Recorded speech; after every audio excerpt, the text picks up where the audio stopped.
queridos hermanos y hermanas en nuestro Señor Jesucristo. Queremos, a nombre de la Fundación Jesús de la Misericordia, expresar nuestra gratitud a nuestro buen Jesús, que le ha traído a este hermano Marino Restrepo a darnos un testimonio. Realmente es una bendición de Dios su presencia. Yo tuve la suerte de ver un video este sábado de su testimonio, y ahora que me trajo el libro, en los pocos minutos que tuve acceso a él, me he quedado pero asombrado. Y ustedes van a tener ese privilegio cuando tengan ya este libro y no van a querer desprenderse de este testimonio, de este libro. Lo leí sin parar unas 15 páginas y realmente es un testimonio que va a conmover vuestros corazones. Así es que, Marino, esta es tu casa, adelante. Muchas gracias. Buenas noches. Primero quiero dar gracias a nuestro Señor, que es el que nos reúne y en nombre de quien nos reunimos. Segundo, darle gracias al ingeniero y su comunidad por darme el honor de estar aquí con ustedes esta noche. Tercero, a los peregrinos de San Miguel, con Carlos Reyes, su esposa, y Pierre, que a quienes conocí en el Canadá, fueron a una de mis conferencias al final en Toronto, en una iglesia, y nos conocimos brevemente, y les conté que venía al Ecuador, porque originalmente estaba invitado por una comunidad jesuita, y al final esto no se pudo arreglar, y entonces al comunicarme con Carlos le dije que ya no venía, y Carlos me informó que él iba a hacer lo posible para que lo organizáramos, y así fue, y por eso estoy acá. Entonces el Señor escogió a los peregrinos de San Miguel para este viaje, y por eso también le doy gracias al Señor, y le doy gracias al Señor por todos ustedes. Y sé que ustedes son un ejército valiente del Señor, y por eso, con toda humildad, quiero presentarme ante ustedes y testificar las maravillas que el Señor ha hecho en mi vida. No vengo aquí a testificar sobre mí, sino sobre el Señor, porque sobre mí lo único que puedo contarles es mi pecado, y eso les voy a compartir un poco para que sepan de dónde vengo y a dónde me trajo el Señor, y la razón por la cual estoy aquí. Pero antes de continuar, yo quiero compartir con ustedes esta palabra que el Señor me dio para que en el espíritu de la palabra podamos vivir esta experiencia de testimonio.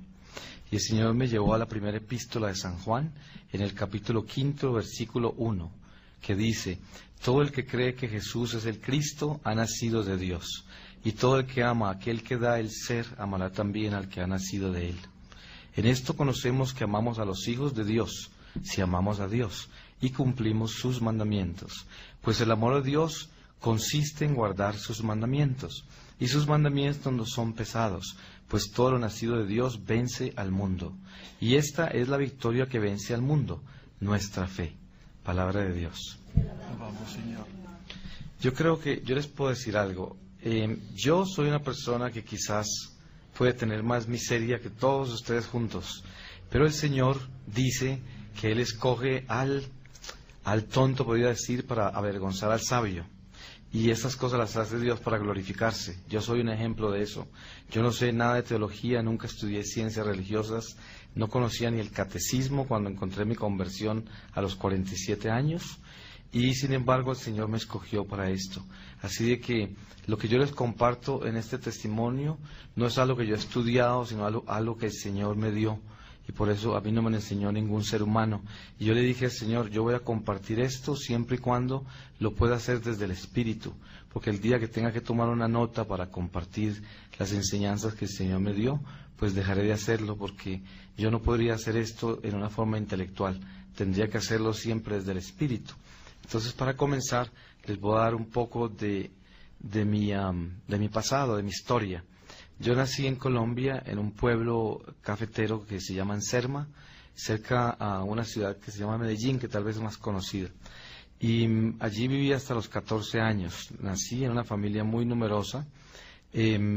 nosotros nacimos en un área de Colombia que llaman los paisas, y generalmente eran familias muy numerosas. Mi familia es cafetera y católica, de tradición católica de muchas generaciones. Originalmente mis antepasados todos se remontan a España y yo viví esa tradición católica con todos sus valores y toda esa integridad de la iglesia hasta los 14 años. A los 14 años me fui a Bogotá a terminar mi escuela secundaria y allí, antes de los 20 años, me casé y me fui a vivir a Alemania y estudié en la Universidad de Hamburgo. Yo estudié Bellas Artes y me gradué como actor y compositor musical. Esa es mi profesión.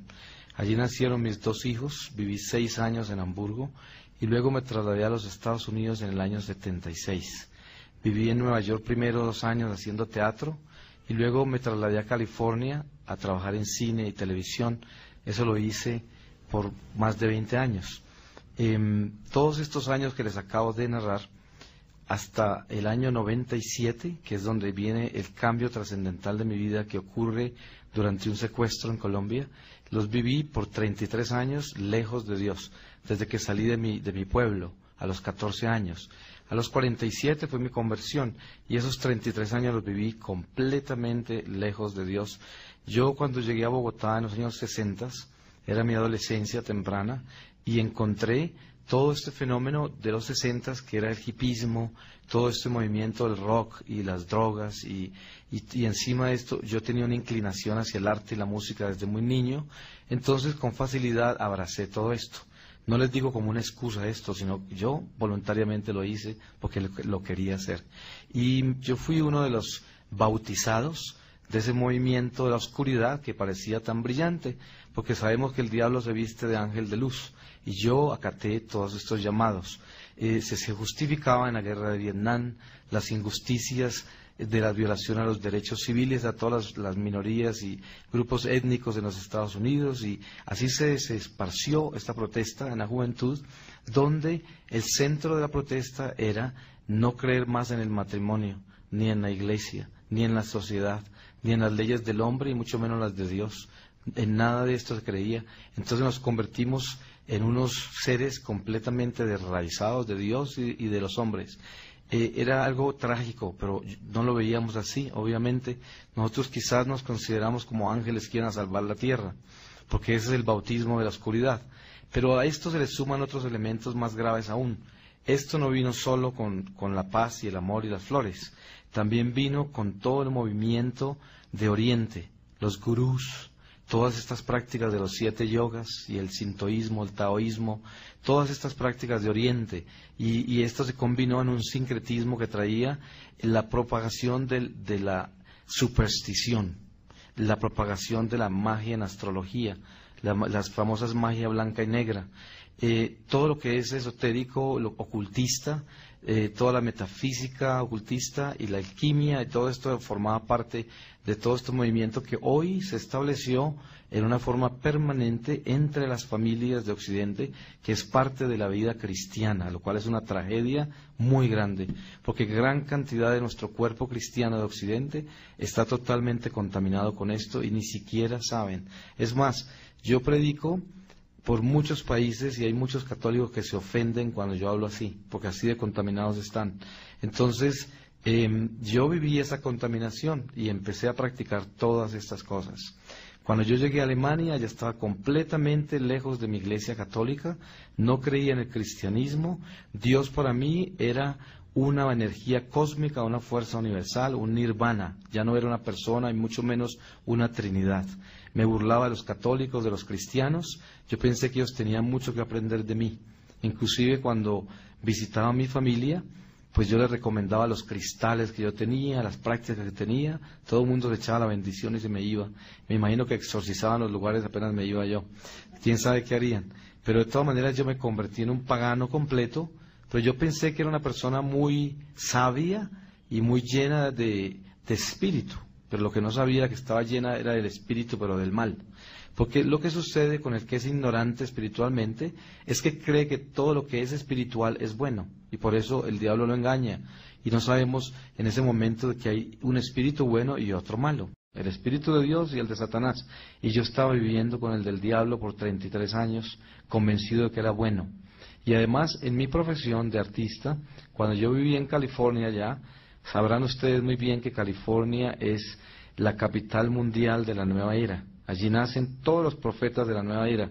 Allá están los campamentos de Deepak Chopra, los de Krishnamurti, los de Hare Krishnas, todo el mundo está allá. Y allá salen todas las enseñanzas de Oriente, que son unas filosofías preciosas que tienen el gran engaño de llevarnos a nosotros a adorar la creación para no adorar al Creador. Y este es uno de los grandes acontecimientos de la oscuridad, que el diablo nos dice que las estrellas son lindas, los planetas, las plantas, los cristales, todos los poderes naturales son hermosos y son creación. Y nosotros debemos creer que tienen poder, que las plantas tienen poder y que si nosotros nos bañamos con ellas nos traen buenas cosas. Y todas estas absurdas enseñanzas de la oscuridad que nos llevan a separarnos del Creador. Y esa es una de las astucias más grandes del diablo contra nosotros. Ahora, dentro de nuestras culturas hay tradiciones supersticiosas en cada una. Yo, por mi profesión, viajaba por muchos países del mundo y entonces empecé a coleccionar supersticiones, hasta el punto que me convertí en esclavo de todo esto. Mi casa estaba decorada con una tradición de Oriente que se llama Feng Shui, que es una decoración con cristales y espejos, y el sofá mira para el norte, la cama para el sur.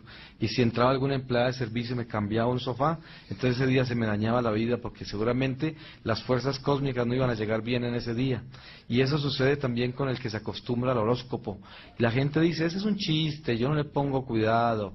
Pero mire, el día que el horóscopo le sale bien, se alegra, y el día que le sale mal, se entristece, porque sí le hace efecto, porque esos son efectos de la oscuridad. Son un espíritu que nos toma y nos domina. Y yo estaba tan dominado con todo esto que si alguien me decía que me podía leer un zapato, se lo entregaba. Y además le pagaba mucha plata por eso. Y de esa forma terminé yo convertido en un absurdo, en un tonto completo. Y lo peor de todo es que mis colegas en Hollywood y muchos de mis amigos, gente muy famosa y muy rica, están todavía entorpecidos y no hay forma de abrirle los ojos del espíritu porque no oyen. Y están llenos de esa esclavitud. Todos viven en esos parámetros. Y es horrible, porque fíjese que en Bogotá, por ejemplo, ahora que estoy misionando en Colombia, entré a un mercado, una cadena de mercados muy grande, muy famosa, y estaban promoviendo el libro de un mago, esos astrólogos, y el hombre estaba ahí autografiando los libros y leyéndoles de un computador su futuro. Y así la gente se vuelve de tonta que hace esas cosas. Y yo era uno de esos, a lo mejor yo hubiera estado en esa cola, si no, el Señor no me hubiera salvado. Pero sucede que en esa esclavitud que yo viví tantos años,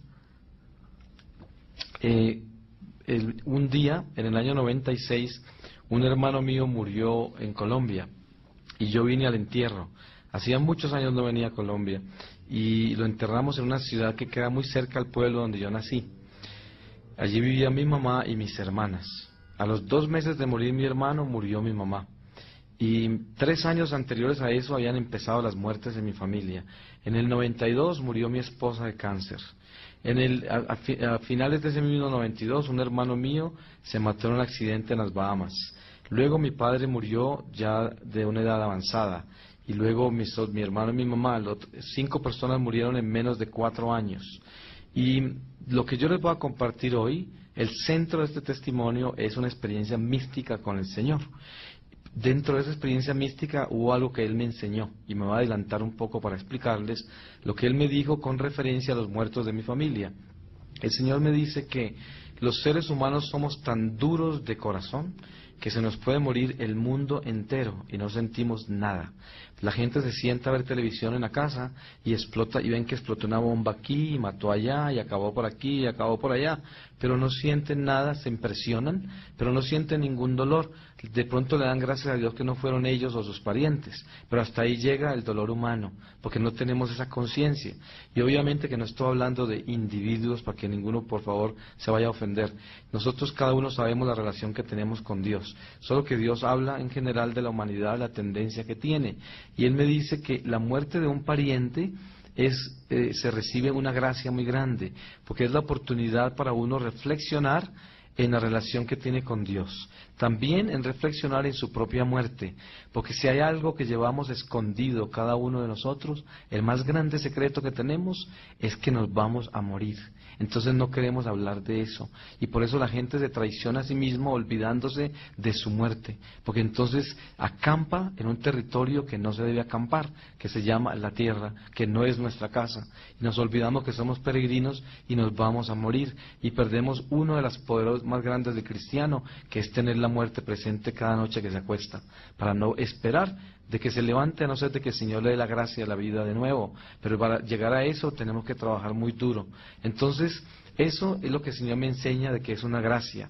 Hasta el hijo calavera, el hijo malo de la familia, cuando llega al entierro de la mamá, de repente tiene la oportunidad de hacer paz con sus hermanos, que a lo mejor los hirió a todos antes. Todo el mundo recibe una gracia. En el caso mío no recibí ninguna. ¿Y por qué? Porque yo creía en la reencarnación. Entonces yo pensaba que toda la gente que se murió habían reencarnado, quién sabe en qué, y los despaché para siempre. Había sido amputado de la gracia cristiana que conocemos, que no vivimos sino una sola vez en la carne. Nadie regresa a esta carne. Entonces, por eso yo perdí todas las gracias que se pueden recibir. Así de mal me encontraba yo. Y el Señor me dijo, la razón por la cual la gente cree en la reencarnación es porque no han sido redimidos y no se les ha corrido el velo de los ojos del Espíritu que nos corrió Jesús con la redención que nos dio en su muerte. Entonces, por eso es que yo no pude recibir ninguna gracia y regresé a California después del entierro de mi mamá.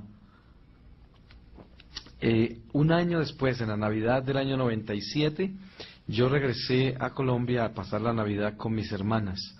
Cuando llegué, una de mis hermanas me dijo que ella sentía que iba a ser la próxima persona que moría en la familia porque estaba muy enferma. Pues resulta que como había muerto alguien como con una diferencia de 6 meses más o menos en los últimos 4 años, todos estábamos mirando alrededor a ver quién era el próximo. Así de que mi hermana se tomó el turno y me pidió el favor de que hiciera la novena del Niño Jesús con ella. Yo no sé, me imagino que aquí en el Ecuador también tienen esa devoción en la Navidad, ¿no? Y esta es una devoción que yo promuevo por el mundo entero, porque en la Iglesia Católica en muchos países se perdió esa devoción y es muy linda. Por eso yo ando con este niño peregrino. Entonces, yo fui a hacer la novena del Niño Jesús con mi hermana. Primero, yo no creía en la Iglesia, mucho menos en el Niño Jesús, mucho menos en nada de lo que estaba sucediendo allá. Pero fui por acompañar a mi hermana, nada más. Y cuando fui a la iglesia, el sacerdote introdujo la devoción diciendo, aquel que hace la novena del Niño Jesús con fe, el niño le dará una gracia. Y como yo era un pagano, pues yo estaba listo a hacer cualquier clase de negocios. Así como iba donde un tipo que me leyera las cartas y la otra así igual me sentía en esa iglesia, decía, bueno, de pronto este me hace un milagro, ¿no? ¿Quién sabe? Entonces le pregunté a mi hermana, ¿cómo es de milagroso el niño? Y ella me dio toda clase de testimonios. Entonces yo dije por dentro de mí, voy a usar esta oportunidad. Y entonces le pedí al niño que me cambiara mi vida. Pero el cambio de vida que le pedí no es el que ustedes están viendo en este momento. Yo tenía otra idea muy diferente porque yo era un pagano. Yo le pedí al niño en silencio, que yo no le dije a mi hermana que estaba pidiendo, le pedí que me diera la oportunidad de retirarme con mucho dinero, que pudiera irme a Indonesia, a una isla que yo conocía, a vivir por el resto de mi vida como un rey, por lo menos con 3 mujeres. Y esa era mi idea de un retiro para el resto de mi vida, de la felicidad del mundo. Eso es lo que yo, porque todo lo que yo ambicionaba eran cosas del mundo nada más. Y el niño me contestó la novena el mismo 25 de diciembre, pero me la contestó a su manera, porque miren cómo es el Señor. Tiene un sentido del humor increíble. El 25 de diciembre a las 12 de la noche, entrando a la finca de un tío en mi pueblo donde nací, me secuestró la guerrilla de Colombia. Y esa fue la respuesta de la novena. Miren pero esto sucede de una forma increíble. A las 12 de la noche me secuestran 6 hombres, encapuchados y armados. Me atan, me encapuchan también a mí y me llevan para la selva.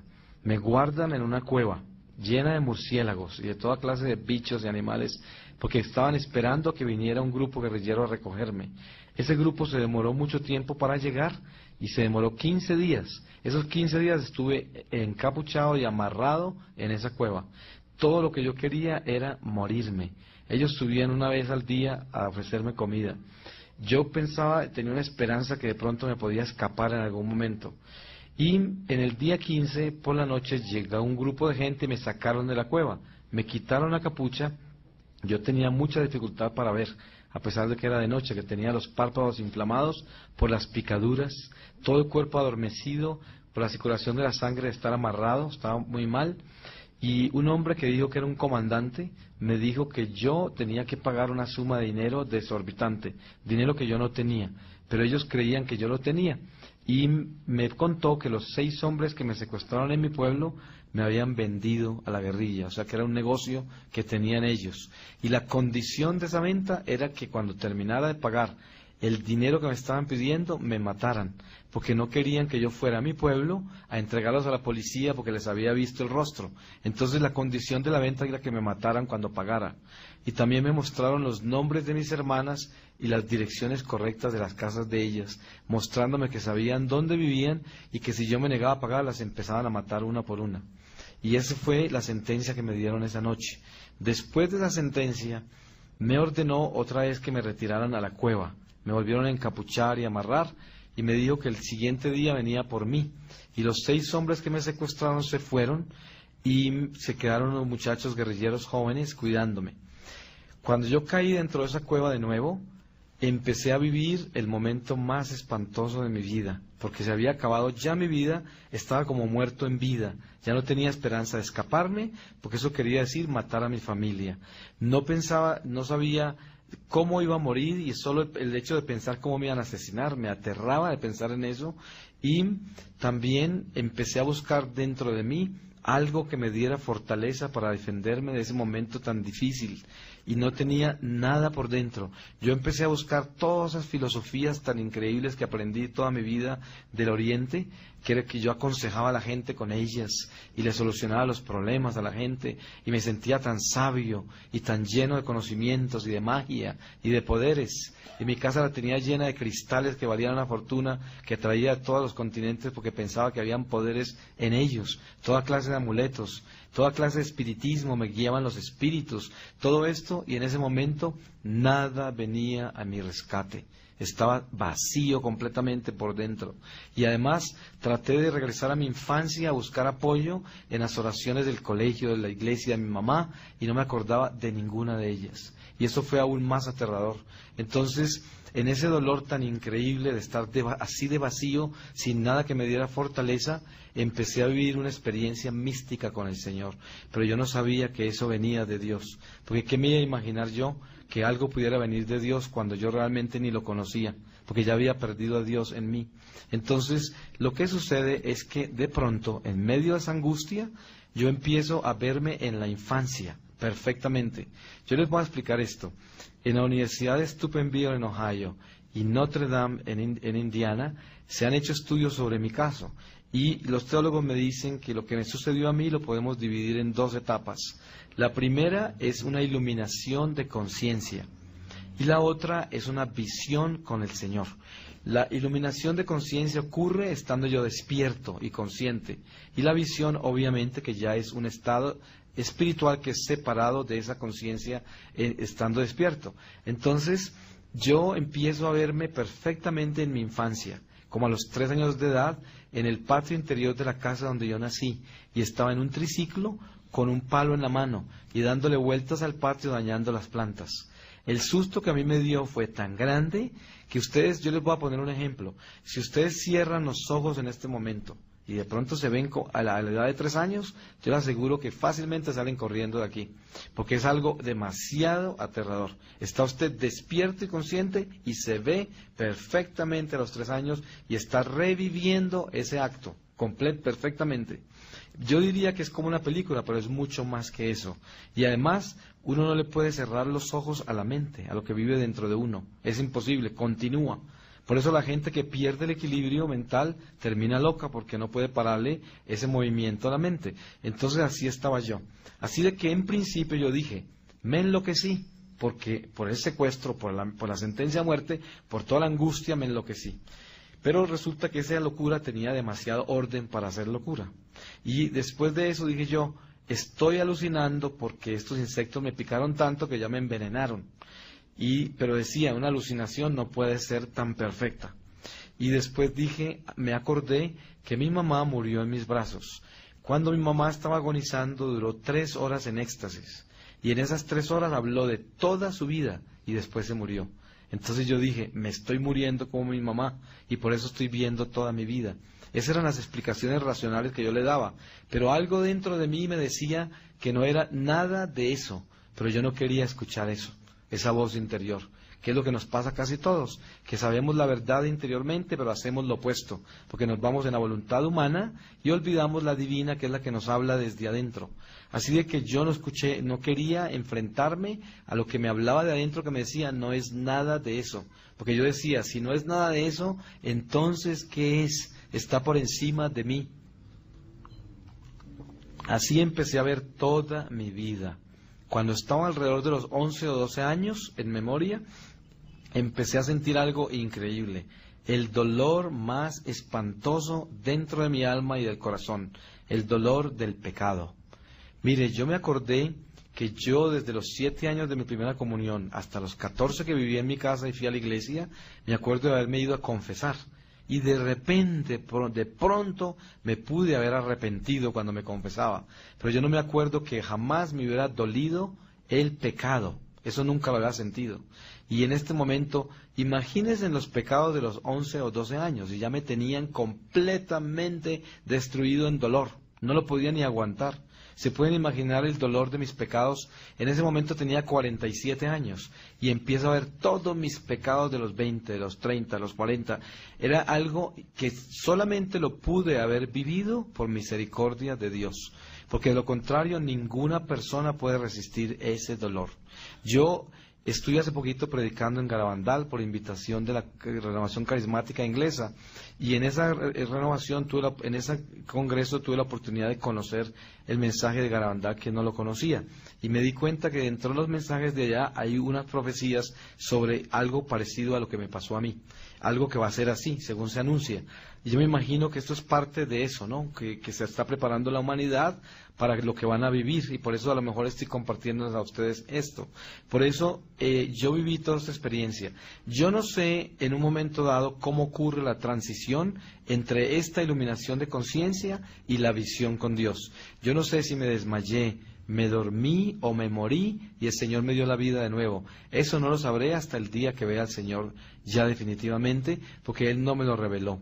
Es más, durante toda la experiencia de la visión, el Señor me dejó ver como si yo me hubiera ido ya de este mundo. Y de un momento a otro aparecí de nuevo acá. Por eso creo que eso es parte del plan de Él conmigo y parte de esta misión. El caso es que yo aparezco en una visión y estoy boca abajo contra el pasto. Y cuando yo digo pasto, es como si fuera pasto, pero era un pasto perfecto, para poderlo explicar. Es muy difícil ponerlo en palabras humanas, pero esto es lo mejor que puedo hacer. Le voy a pedir al Espíritu Santo, que es el único que les puede llevar al corazón de ustedes lo que con tanta pobreza de vocabulario les puedo representar de una experiencia mística tan trascendental. Yo estoy boca abajo contra el pasto y miro hacia este costado y veo una ciudad pequeña iluminada.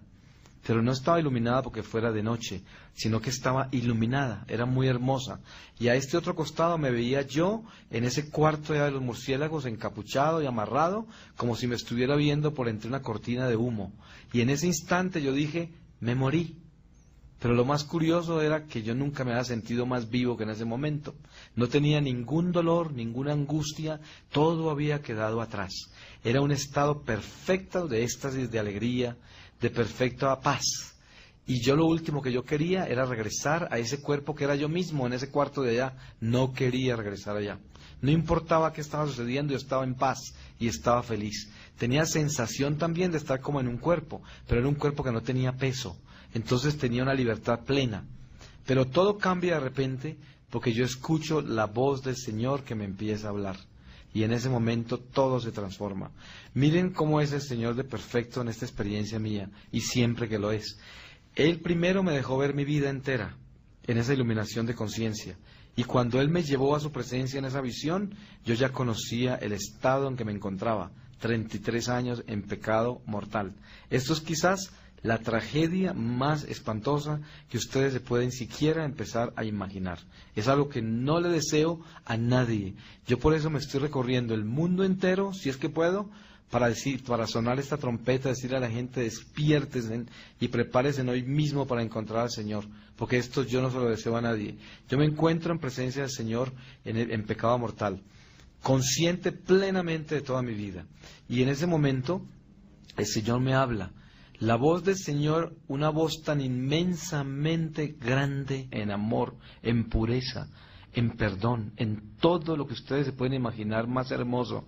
Una voz que parecía que saliera de dentro de mí, como si viniera de todas partes al mismo tiempo. Era una voz inmensa, como si saliera dentro de la tierra.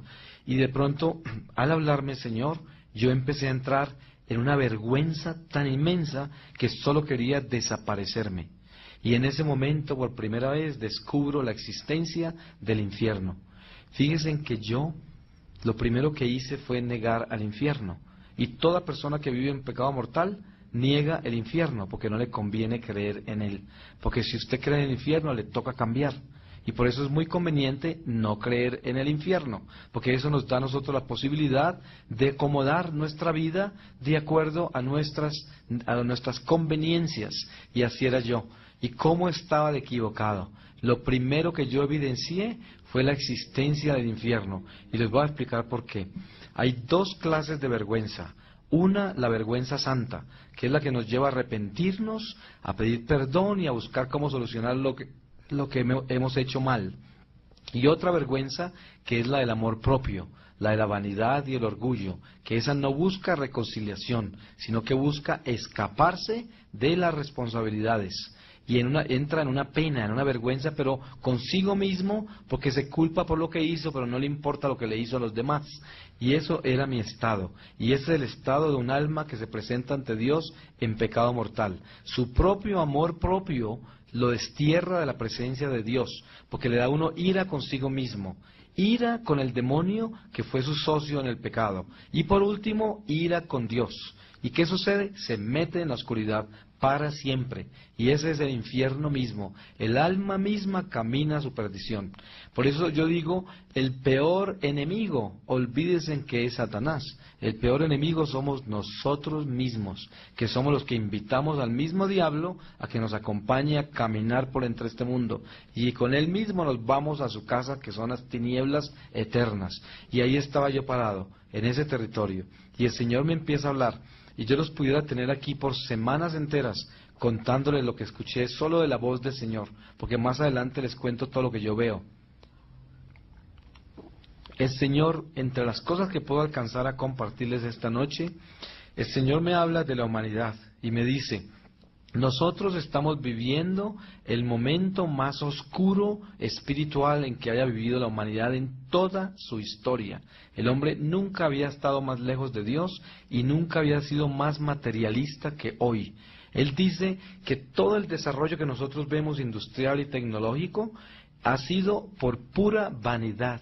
El hombre ha buscado cómo embellecerse más físicamente y cómo encontrar la salud del cuerpo, sabiendo que ni un segundo de la vida se puede aumentar por manos humanas, porque cada uno de nosotros tenemos hasta el último cabello contado, y por lo tanto también tenemos nuestros días contados, y solamente Dios sabe cuántos son esos días contados. Y esto está encima de todo probado en las mismas Escrituras. Yo no sé si ustedes se acuerdan de un pasaje donde el profeta le dice a un rey que el Señor le manda a decir que se va a morir. Y el rey se arrepiente y se angustia, y luego cuando el profeta se va, lo vuelve a mandar Dios diciéndole: dígale a ese rey que le va a dar 10 años más. Y miren que así hay muchas revelaciones de Dios mismo en los que nos muestra que todo está contado. Entonces sucede que el Señor dice que en este mundo de oscuridad en que estamos, el hombre se dedicó a buscar esa belleza física. Nunca había habido tanta gente bonita en la tierra como hoy, por la vanidad tan increíble que se dedicaron a embellecerse. Y no se están embelleciendo para la gloria de Dios, porque esas personas cuando se asoman en el espejo no están viendo el templo del Espíritu Santo, están viendo el templo de su vanidad, a ver si tienen una arruga más, a ver si el pelo se les torció, si les queda bien el saco, y eso es lo que el hombre se preocupa. Y no es que nosotros no debemos preocuparnos por estar bien, porque si somos el templo de Dios, debemos vivir con dignidad, vestirnos con dignidad, alimentarnos y cuidarnos. Esa es parte de nuestro deber. Pero lo que sucede es que la gran parte de la humanidad lo hace por pura vanidad, nada más. Entonces el Señor dice, si el hombre estuviese tan desarrollado, si estuviese tan tecnificado para la gloria de Dios, no habría hambre en la tierra y todo mundo tendría un techo donde dormir. Pero es tanta la avaricia del hombre que es una pequeña cantidad de la humanidad los que tienen los beneficios del desarrollo. Por lo tanto, el desarrollo que nosotros vemos es una ilusión de la vanidad del hombre, no es para la gloria de Dios. Los ricos de Dios son muy pocos. La gente que acumula dinero es muy poca la que lo hace verdaderamente en el nombre de Dios. La mayoría lo hacen en el nombre de su propia vanidad y ambición y avaricia. Entonces, el Señor me muestra cómo es que en medio de esta oscuridad, fíjense en que entre más vergüenza yo tenía, más misericordia tenía el Señor. Era como una sinfonía entre mi miseria y mi vergüenza y la misericordia de Dios. Él no quería que yo me hundiera, que me sumiera en las tinieblas de mi vergüenza y huyera de Él por culpa de mi amor propio. Él me mantenía sostenido en su misericordia. Y de la misma manera, el Señor me muestra que entre más oscuro ha crecido la oscuridad espiritual del hombre, más aumenta su misericordia y su luz. Por eso Él dice, nunca había habido en la tierra más peligro para un alma condenarse como hoy, porque nunca habían habido más propuestas de la oscuridad tan atractivas como las hay hoy. Pero al mismo tiempo, nunca había habido tanta oportunidad para un alma santificarse en vida como hoy, porque nunca había habido tanto brillo de la misericordia divina presente entre nosotros como hoy. Y por eso la santidad que hay hoy en la tierra, en nuestra iglesia, es inmensamente grande comparado con la santidad que ha habido en otros tiempos. Y todo por lo que está sucediendo. No es ningún accidente que el Santo Padre haya canonizado tantísimos santos. Porque el Señor habla de que un santo es santo desde antes de dejar la tierra, por eso es santo. Y por eso sube directamente al cielo, si no, no fuera un santo. Entonces, cuando el santo deja la tierra, ya es santo. Por eso cuando se canoniza un santo no fue que se volvió santo, sino que Dios le dio el regalo a la iglesia de que los fieles en la tierra se puedan vestir con las gracias que ese santo dejó entre nosotros. Y es una autorización que Dios le da a la iglesia para que nosotros por intermedio de ese santo lo usemos como intercesor y escalera para nuestras oraciones y necesidades en la tierra. Es parte de nuestra familia en Dios. Y por eso son los regalos tan abundantes de estos tiempos. ¿Por qué? Porque estamos en una emergencia, simplemente por eso, porque entre más gracias caen a la iglesia, es porque más desgracia nos están llegando, porque esas son las señales del cielo, y nosotros tenemos que leerlas con cuidado. Entonces, no es un accidente todas las canonizaciones que hay en este momento, y tampoco es un accidente la santidad de los laicos. Miren que tampoco es un accidente la desnutrición del clero. ¿Por qué razón está el clero desnutrido y hay tanto clero corrompido? Muy sencillo, porque nosotros los laicos somos la causa de eso, porque nosotros por siglos y siglos descargamos el peso de la iglesia en el clero, y el clero se desnutrió, porque nosotros éramos zánganos que nos chupamos la sangre del clero, y hoy tenemos un clero desnutrido completamente. Y entonces, ¿qué sucedió? Los laicos se transforman, se renuevan y llegan a salvar la iglesia, pero es el Espíritu Santo. Mire, por ejemplo, países como España, como Canadá, que venían a misionar acá, que nos trajeron a Cristo, ¿cuántas veces? Hoy yo soy uno de los misioneros que va a evangelizarlos a ellos. ¿Y por qué razón? Porque perdieron lo que nos traían a nosotros. Pero la iglesia es tan perfecta que el agua del Espíritu Santo fluye entre la iglesia y nunca se va, porque es una promesa de Dios que las puertas del infierno nunca prevalecerán contra la iglesia. Entonces, la misma agua que nos tomamos nosotros de los españoles y los canadienses y los misioneros de esos países, hoy se las devolvemos a ellos porque esa agua no se ha perdido.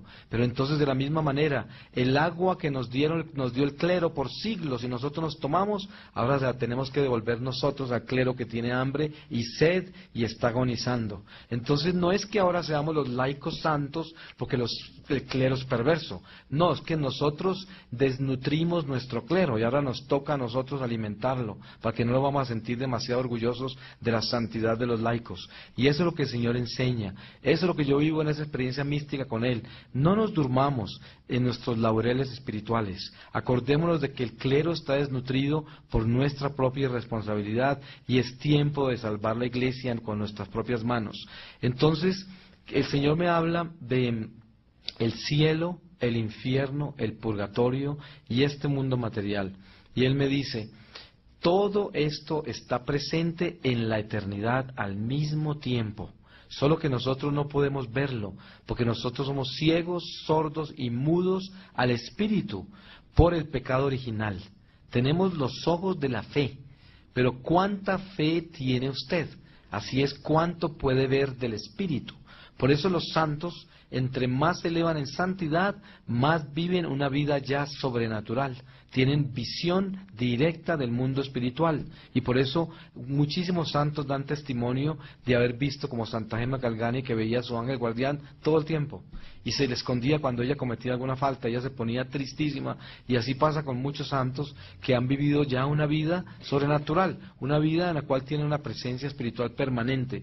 Pero ese es el nivel de la fe. El nivel de la fe es el nivel de los ojos espirituales. Por eso Jesús nos habla en esos términos. Si tuviera fe como un granito de mostaza, ¿no es verdad?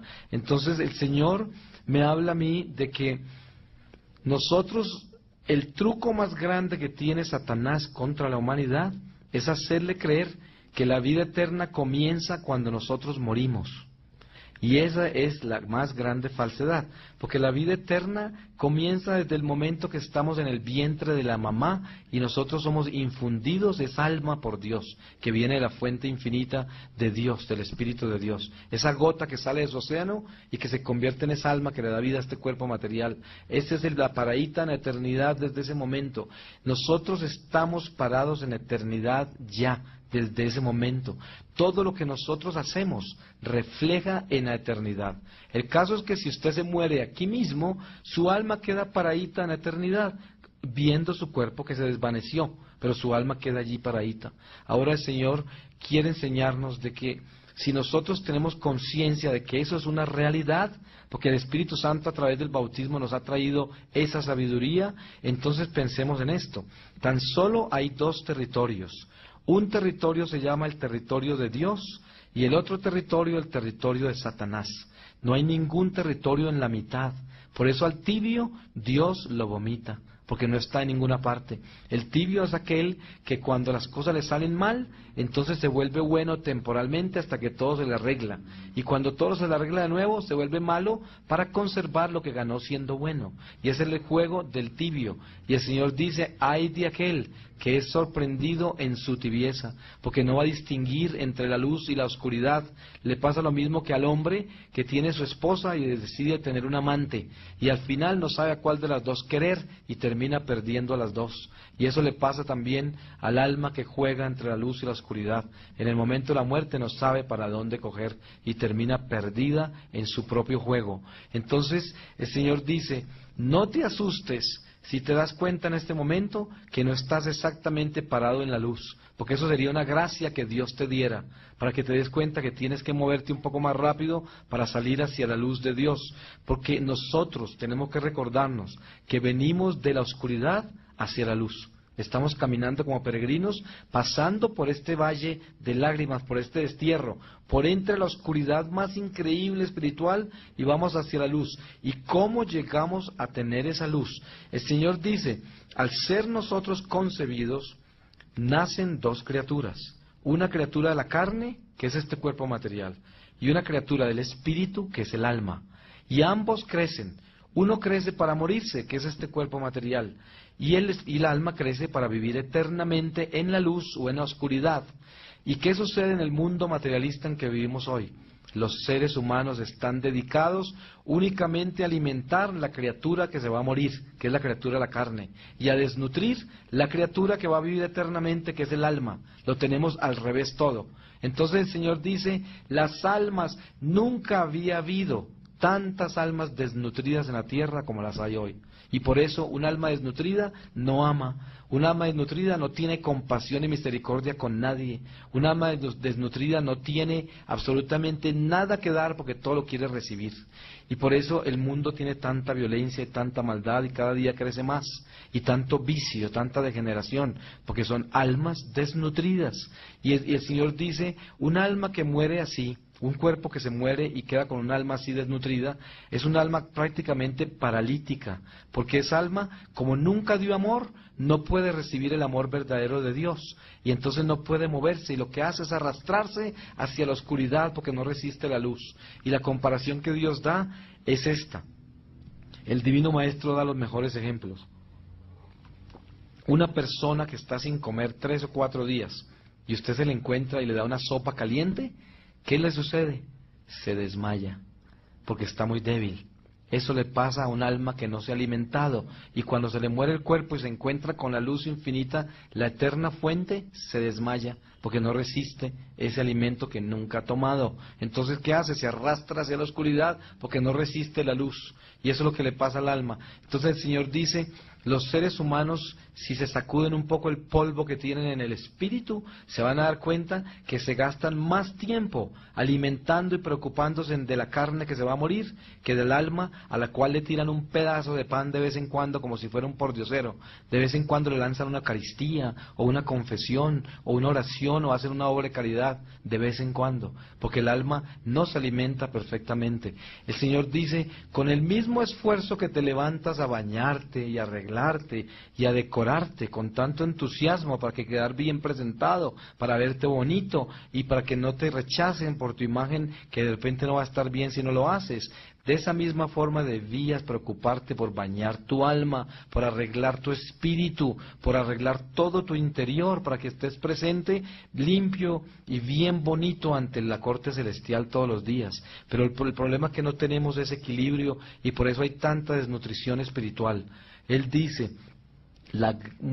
muchísima cantidad de fieles de nuestra iglesia están en la iglesia por cultura espiritual, cultura católica, tradición católica, educación católica, pero no de corazón.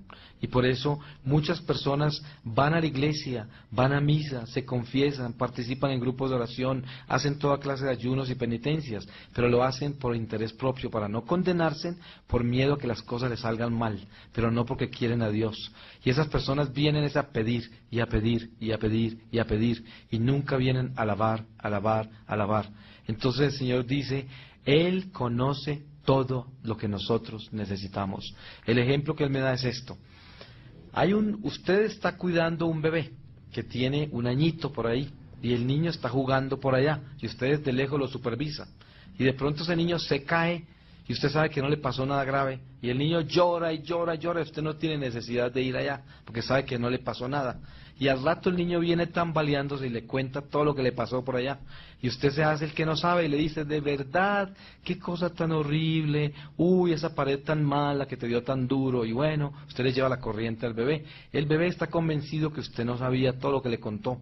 Y eso es lo mismo que pasa cuando usted se le arrodilla al Señor a decirle, Señor, se me perdió el carro, el trabajo. Y el Señor, de verdad, ¿cómo así? Ay, sí. Y es el Señor como si no supiera lo que le estamos diciendo. Y encima de todo, a nosotros se nos olvida tanto que somos sus hijos a quien Él cuida, que pensamos que no nos oye, porque después volvemos a decir, ¿por qué no me has contestado lo que te dije?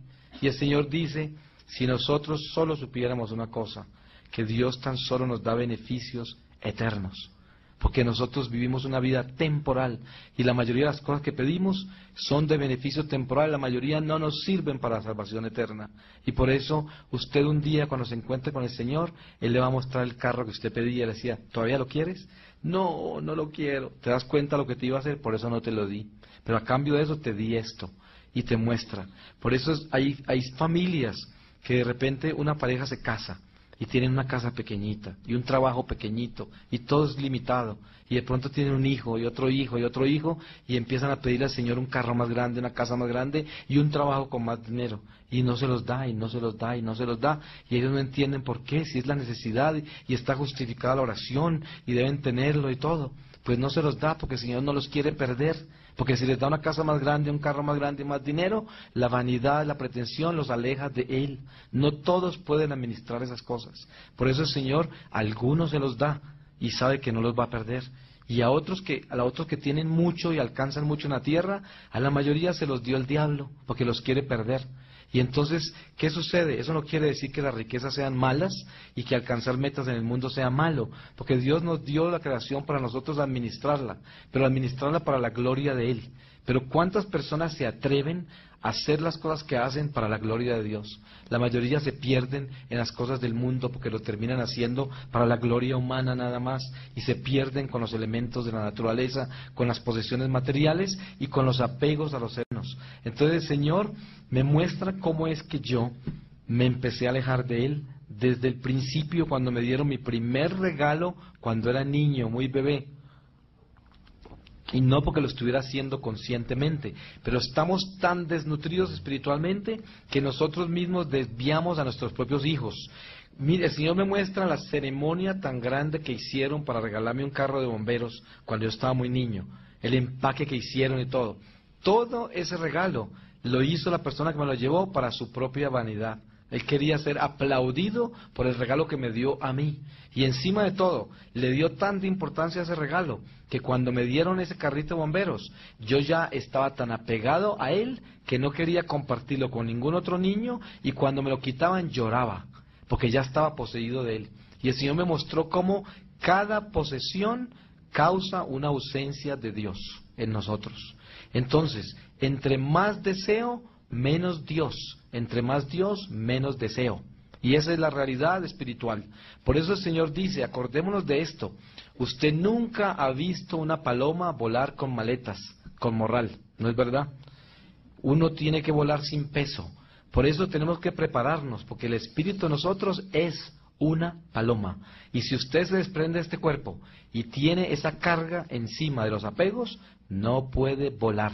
Le toca correr por entre el purgatorio con las alas mochas hasta que le crezcan, al dejar todo el peso que dejó en la tierra. Porque el purgatorio es tiempo terrenal y es un tiempo mucho más largo que el tiempo que vivió en la carne, porque se toma mucho más tiempo abandonar las cosas que dejó en el closet, en el purgatorio, que se las hubiera dejado en la tierra cuando podía entregarlas mano a mano directamente, porque son cosas materiales. Yo por eso recomiendo a la gente lo que el mismo Señor me recomendó a mí, y es esto: si usted quiere crecer espiritualmente, no trate de volverse tan místico y tan elevado en el espíritu antes de haber dejado sus vicios y antes de haber dejado sus posesiones. ¿Qué se gana usted con profundizarse espiritualmente y aprenderse todos los místicos, la Biblia de memoria, todas las oraciones, y ser tan devoto y tan increíblemente elevado, si usted no ha podido dejar el cigarrillo, el mal genio, no ha podido salir de las posesiones materiales y no puede todavía dejar de pensar que si se le muere su mamá se muere usted, si se le muere un hijo se muere usted, si pierde los amigos, ¿qué va a hacer de usted? Si se le toca irse de su país, ¿qué va a hacer usted? Si pierde su casita, su carro, su empleo, ¿qué va a hacer? Porque está pegado a todo. Y entonces una persona así, por mucho que profundice en su espiritualidad, nunca va a llegar a ninguna parte, porque el día que muere se va a dar cuenta que no caminó ni una milla espiritual. Por eso el Señor decía, aquellos que le decían, Señor, en tu nombre sacamos demonios, en tu nombre hicimos esto y aquello, y el Señor, ¿qué les dijo? No los conozco. ¿Por qué? Porque no hicieron nada, no cambiaron en nada. Y hay gente que se la pasa toda la vida en iglesia haciendo cosas y no han cambiado el mal genio. No han aprendido a ser más caritativos. No han aprendido a perdonar de verdad. Porque hay mucha gente que dice que perdonó, pero está un poco confundida. Resulta que si usted está confundido, quiere decir que no perdonó. Porque el que perdonó no se confunde, se olvida. ¿Ustedes se imaginan que si uno se fuera a confesar y Dios le perdona los pecados, Dios quedaría un poquito confundido en alguno de los pecados que le perdonó? pues entonces se acordaría de las cosas. Pero cuando nosotros perdonamos tenemos que hacer lo que Él hace con nosotros, olvidarnos, aunque nos duela. Hay que echarle tierra a eso, porque si no nos olvidamos de nada nos sirve el perdón. Y vienen entonces las enseñanzas del Señor acerca de la iglesia. Él me llama en mi iglesia y me dice el Señor que nosotros no somos juzgados en religiones, en doctrinas, en creencias, en filosofías, en nada más que en el amor. Y eso nos lo habla muy claro San Juan. Pero sí somos llamados en los talentos que Dios nos dio.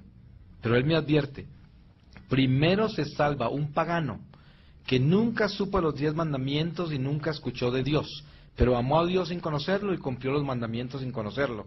Primero se salva ese pagano que un cristiano como yo, que teniendo la verdad la abandoné voluntariamente y me fui a vivir como pagano. Entonces se salva primero el pagano. Entonces no nos salvamos por la religión, sino que nos salvamos por el amor. Y Él me explica, pero sí somos llamados en los talentos que nos dio. Y me llama en la parábola de los talentos. Y a mí me dijo que yo era el siervo infiel que enterró el talento. Y me dice, me compara a la Iglesia Católica en esta forma. Me dice, hay una aldea con 100 personas, 100 habitantes. A uno de los habitantes el Señor le dio dinero y a los otros 99 no les dio. Pero el que tiene dinero de esos 99 está encargado en alimentar a los otros 99. Ese rico de los 100 no tiene el poder para hacer a ninguno otro rico. Porque si a él le da por darle dinero a los otros 99, lo van a dilapidar porque no tienen talento para manejarlo. Entonces el Señor dice, solo Él, solo Dios, puede decidir si alguno de los otros 99 puede recibir dinero del otro rico para que lo administre sin perderlo. Pero el rico no puede decidir eso, porque el rico no puede dar talento, solo Dios los da. Y esa es la Iglesia Católica. Él dice, nosotros somos ese rico del vecindario y los otros 99 es el resto de personas que no son católicos. Nosotros los católicos ricos que tenemos todas las verdades, porque nuestra iglesia tiene todas las verdades, estamos encargados de alimentar los otros que no son católicos. Pero no es de nosotros el convertir a nadie en católico, porque solo Dios le puede cambiar el corazón al hombre. Pero sí es de nosotros el hacer de nuestra vida un testimonio católico de vida perfecta, donde nosotros seamos faros de luz, en los cuales aquellos que no son católicos se inspiren a ser católicos por nuestro ejemplo. Entonces, como dice San Agustín, hay que hablarle más a la gente de Dios hay que hablarle más a Dios de la gente que a la gente de Dios. ¿Y por qué? Porque es como tirarle perlas a los cerdos, ¿no es verdad? Cuando una persona está sorda al espíritu, usted no le puede hablar de nada. Por eso San Pablo dice, no se gasten el tiempo en argumentos, en discusiones, porque eso es palabrería del mundo, eso no sirve para nada. Quédense tranquilos, que el Espíritu de Dios se encargará de cambiar al hombre si es la voluntad divina. Usted lo que tiene que hacer es convertirse en un faro de luz. Por eso muchas personas preguntan, ¿qué hago yo para que mi familia se convierta? ¿Cómo hago para ayudarles a cambiar? Esa es una preocupación muy común en aquel que entra en una renovación espiritual y quiere salvar a todos los demás. Es muy santo pensar así, pero el Señor dice, si estás tan preocupado por la salvación de los tuyos, busca tu santidad, que siendo santo tú, salvarás a toda la familia. Entonces, si estás tan preocupado, vuélvete santo, que eso es lo único que va a cambiarlos. Porque el que no se vuelve santo no puede ayudar en nada a nadie. Porque lo único que se soluciona espiritualmente con beneficios eternos es la santidad. Entonces el Señor dice, es mucho mejor ser santos en la tierra por las buenas que santos en el purgatorio por las malas. Porque al cielo tan solo podemos entrar en santidad, a no ser de que nos queramos ir para el infierno. Entonces, ¿qué estamos esperando? Si al cielo tan solo se entra en santidad, ¿por qué no nos estamos volviendo santos desde ahora? Entonces, lo que pasa es que estamos acampando acá.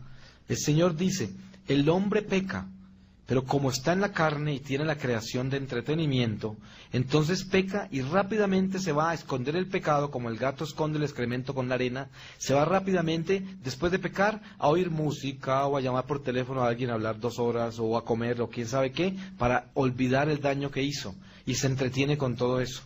Pero lo que sucede es que cuando a usted se le muere la carne, se le muere la creación y ya no tiene entretenimiento de sus sentidos, de su mente racional, de todas las cosas de la creación y el afecto humano, queda desnudo con el pecado vivo que tenía escondido como el gato escondió el excremento y se le vuelve esa fétida materia que usted se convirtió. El Señor dice, si usted quiere descubrir quién es y quién sería en este momento si muriera, primero acuérdese de esto. Ninguno de ustedes aquí presente, ninguno de nosotros, puede levantar la mano y decir que va a estar vivo a las 12 de la noche de hoy. Usted se atreverá, pero a lo mejor no está vivo a las 12.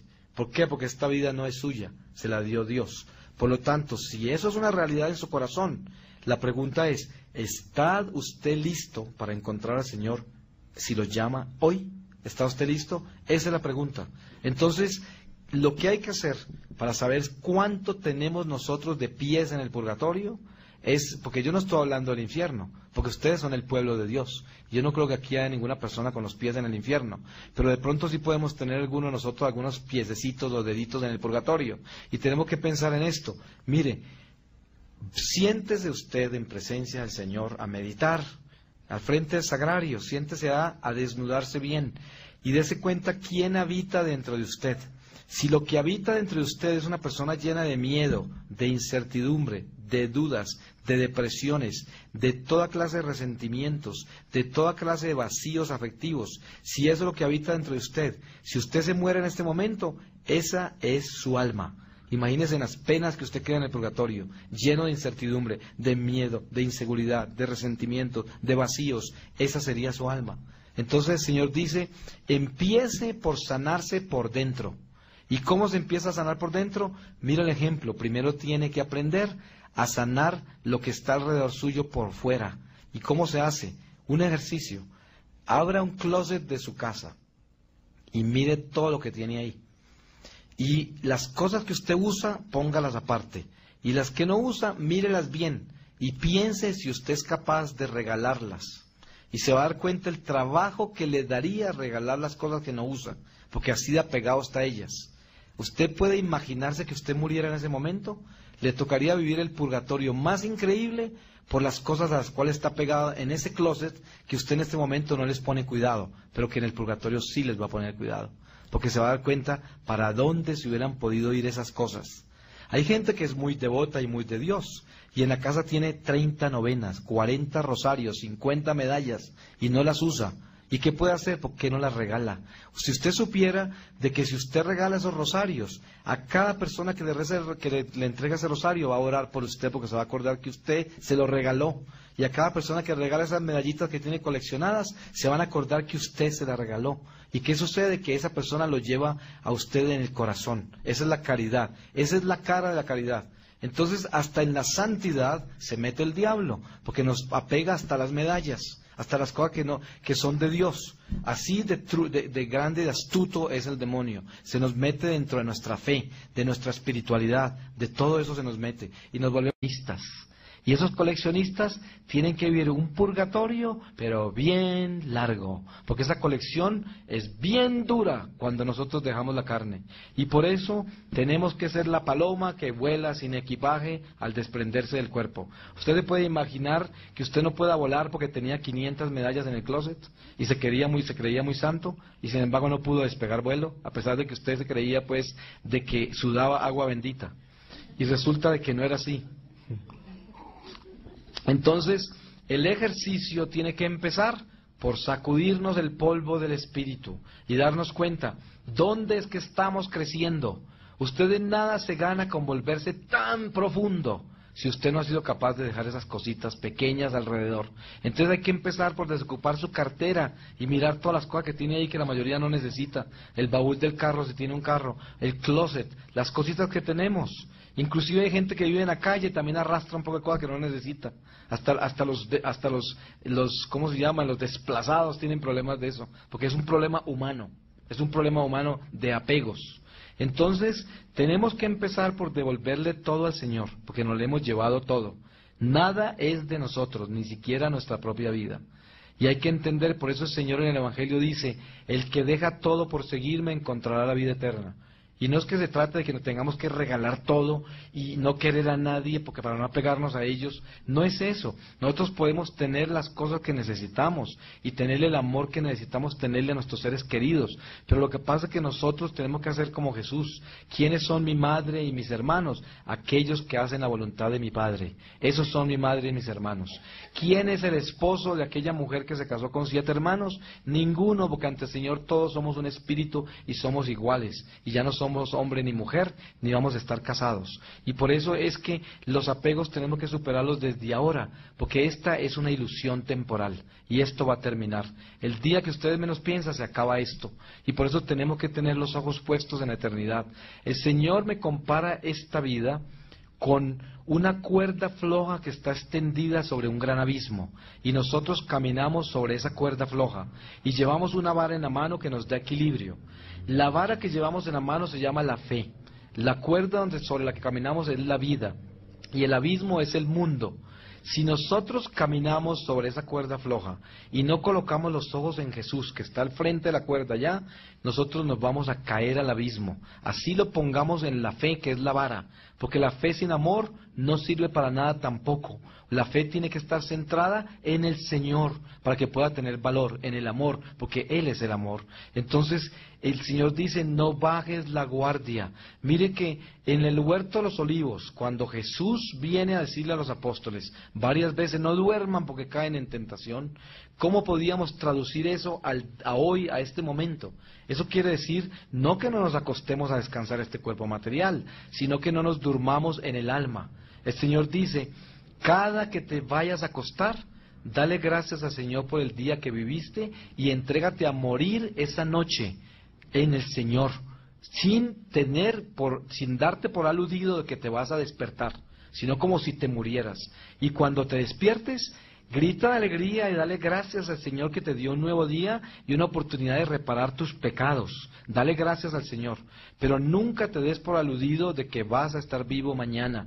Por eso, coloca los ojos en la muerte para que puedas alcanzar la vida. Porque aquel que coloca los ojos en la vida terrenal, lo único que va a encontrar es la muerte. Entonces, tenemos que poner los ojos en la vida eterna que es Jesús. Y en esos ojos puestos no nos vamos a caer al abismo, porque ni siquiera en la fe lo podemos colocar. Hay personas que dicen, yo creo en Dios, yo creo mucho en Dios, pero no tienen los ojos puestos en Él, sino en esa creencia que tiene en Dios. Y por eso se cae, y por eso no tiene fortaleza interior. Entonces, hagan esto. Nunca crean en un cristiano que esté aburrido, en un cristiano que tenga una cara de limón, en un cristiano de mal genio. Ese no es cristiano.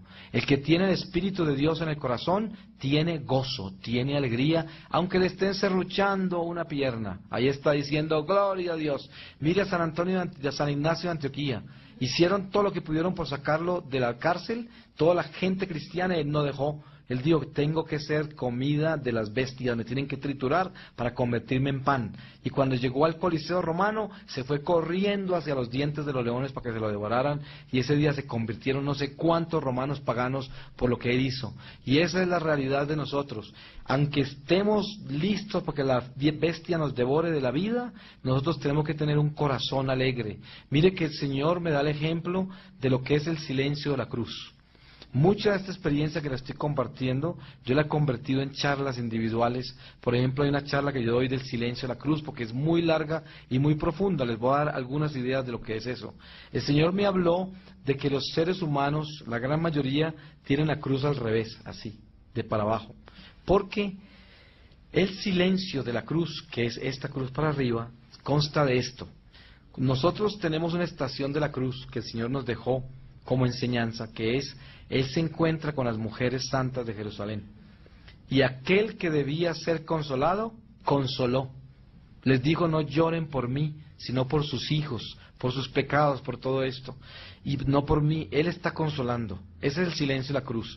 El silencio de la cruz es cuando usted va a un hospital a visitar a un enfermo que está grave y está prendido a no sé cuántas máquinas que le están manteniendo su vida temporalmente, y usted encuentra ese rostro iluminado, sonriente, que nunca le habla de ningún dolor y que al contrario le pregunta cómo está usted y por qué se ve como triste, y cuando usted sale de ese cuarto sale como si le hubiera sanado el enfermo que usted visitó. Ese es el silencio de la cruz, un santo que no se queja de nada y que está viviendo su dolor en silencio.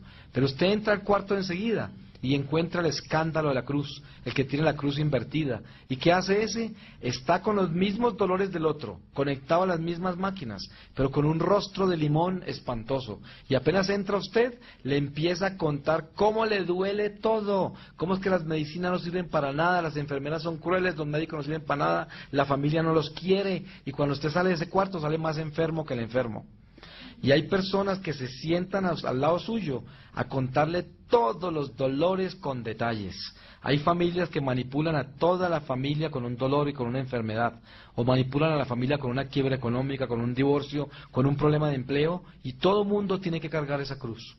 Y mire que el Señor dice esto: cuando yo les enseñé en mi vida pública cómo me debían seguir, yo les dije, tomen su cruz, cumplen los mandamientos y síganme, y yo les daré vida eterna. Yo no les dije, tomen su cruz, repártela con todo el mundo y sígame a mí.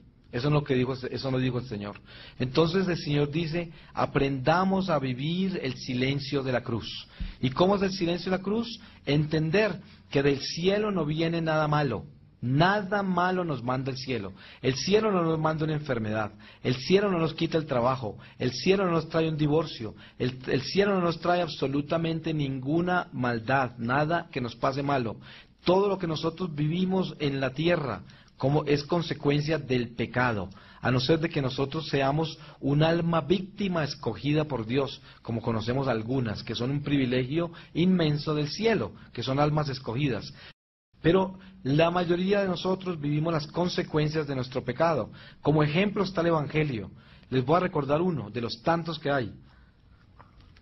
El paralítico de la piscina de Betesda está allí esperando cuando el ángel rehuye las aguas para que lo lancen allá, porque él solo no puede. Lleva más de 30 años enfermo. El Señor llega, se le aparece y lo sana, y se va. Se le encuentra en el templo después y le dice, tus pecados han sido perdonados, no peques más. ¿Qué quería decir que esa enfermedad era? Pecado. Y así es a todo el que cura, el leproso que cura a la orilla del camino, no peques más. Entonces, Él nos está enseñando, esas enfermedades vienen como consecuencia de nuestro pecado, o pecado de los ancestros, o de la comunidad, o de la sociedad, o de la humanidad en general, pero no vienen de Dios. Entonces, ¿qué sucede? Si nosotros sabemos eso, cuando tengamos una tribulación bien grande en esta vida, debemos ir a los pies de la cruz y decirle al Señor, Señor, aquí estoy. Yo sé que tú no me mandaste este cáncer, o yo sé que tú no me quitaste a mi esposo, o a mi esposa, o a mi hijo, o mi trabajo, o cualquier problema que usted tiene.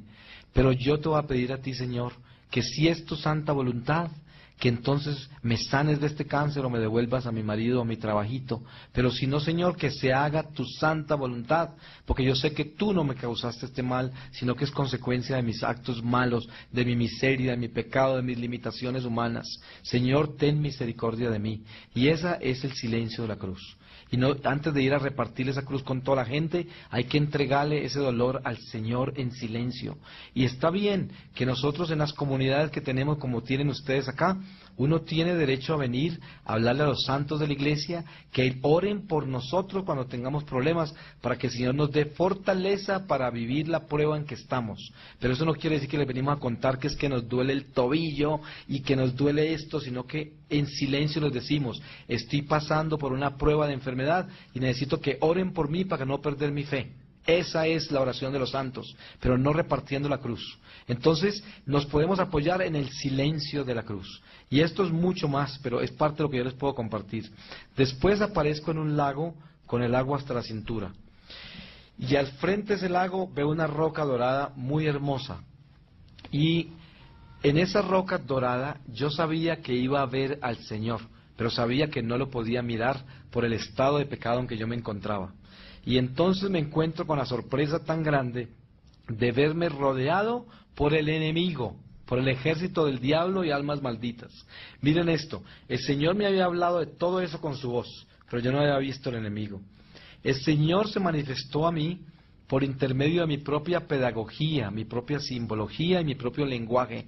Nada había ahí que no fuera conocido por mí. ¿Y por qué es eso? Por el Espíritu Santo. Si nosotros supiéramos lo grande que es el bautismo, le daríamos gracias a Dios todos los días por estar bautizados. Porque al recibir el bautismo, recibimos la sabiduría plena de lo que es el cielo, el infierno, el purgatorio y la relación entre el bien y el mal en este mundo material. Entonces, cuando nosotros morimos de esta carne, todo lo sabemos. Nadie nos tiene que explicar nada, porque el Espíritu Santo en nosotros nos da ese intelecto puro para estar en presencia de Dios. Nosotros sabemos que los ángeles son intelecto puro, y nosotros dentro de esta carne somos un intelecto racional limitado. Pero entonces cuando salimos de la carne por el Espíritu Santo, quedamos en ese intelecto puro que nos muestra instantáneamente el estado en que nos encuentra el alma. Y yo estaba en ese territorio del diablo, y entonces los demonios aparecían como seres humanos, pero yo sabía que eran demonios, pero tenían forma humana. Me imagino que en la simbología de otra persona le puede aparecer con cachos o con cola, yo no sé. A mí me aparecían como seres humanos inmundos, y tenían en sus rostros los rostros de mi pecado. Por ejemplo, tenían los rostros de todas las mujeres con que yo forniqué. Entonces me acordaba de todo lo que yo hice con ellas y porque estaba representado en cada uno de ellos. Y los pecados míos de la violencia, la deshonestidad, el resentimiento, toda la falta de caridad, todo estaba ahí y en un instante lo podía ver todo. Y en ese momento yo empiezo a sentir esa luz que había en esa roca tan grande y el Señor por su misericordia me da la fuerza para yo mirar hacia esa roca. Porque yo no pudiera mirar por mí mismo, solo quería desaparecerme, completamente desaparecerme entre el agua, aunque quedara sumergido en las tinieblas. No importaba, porque era mi amor propio, era mi vanidad la que me quería hacer correr de Dios. A pesar de todo lo que había oído que Él me había enseñado, todavía no estaba en paz, porque seguía en pecado mortal, obviamente. Entonces el Señor me mostró, como yo les empecé a explicar, la Iglesia Católica, y me dijo, pero les voy a contar cómo lo veo. Yo no sé si yo lo veo encima de la roca, dentro de la roca, alrededor de la roca, eso es imposible de explicar. El caso es que dentro de esa luz tan impresionantemente hermosa, yo veo que el Señor se empieza a formar como una persona. Y para mí esa fue la revelación más grande que yo pude ver, porque yo no creía que Dios fuera una persona, porque estaba contaminado con todo lo que yo aprendí. Del esoterismo, el orientalismo y todo esto. ¿Y cómo estaba yo de equivocado? Se me aparece el Señor como persona, una persona como nosotros en su divinidad. Y miren que yo les podría dar 1.000.000 de explicaciones de lo que yo veo, pero lo mejor que les puedo decir es que no hay una persona más hermosa.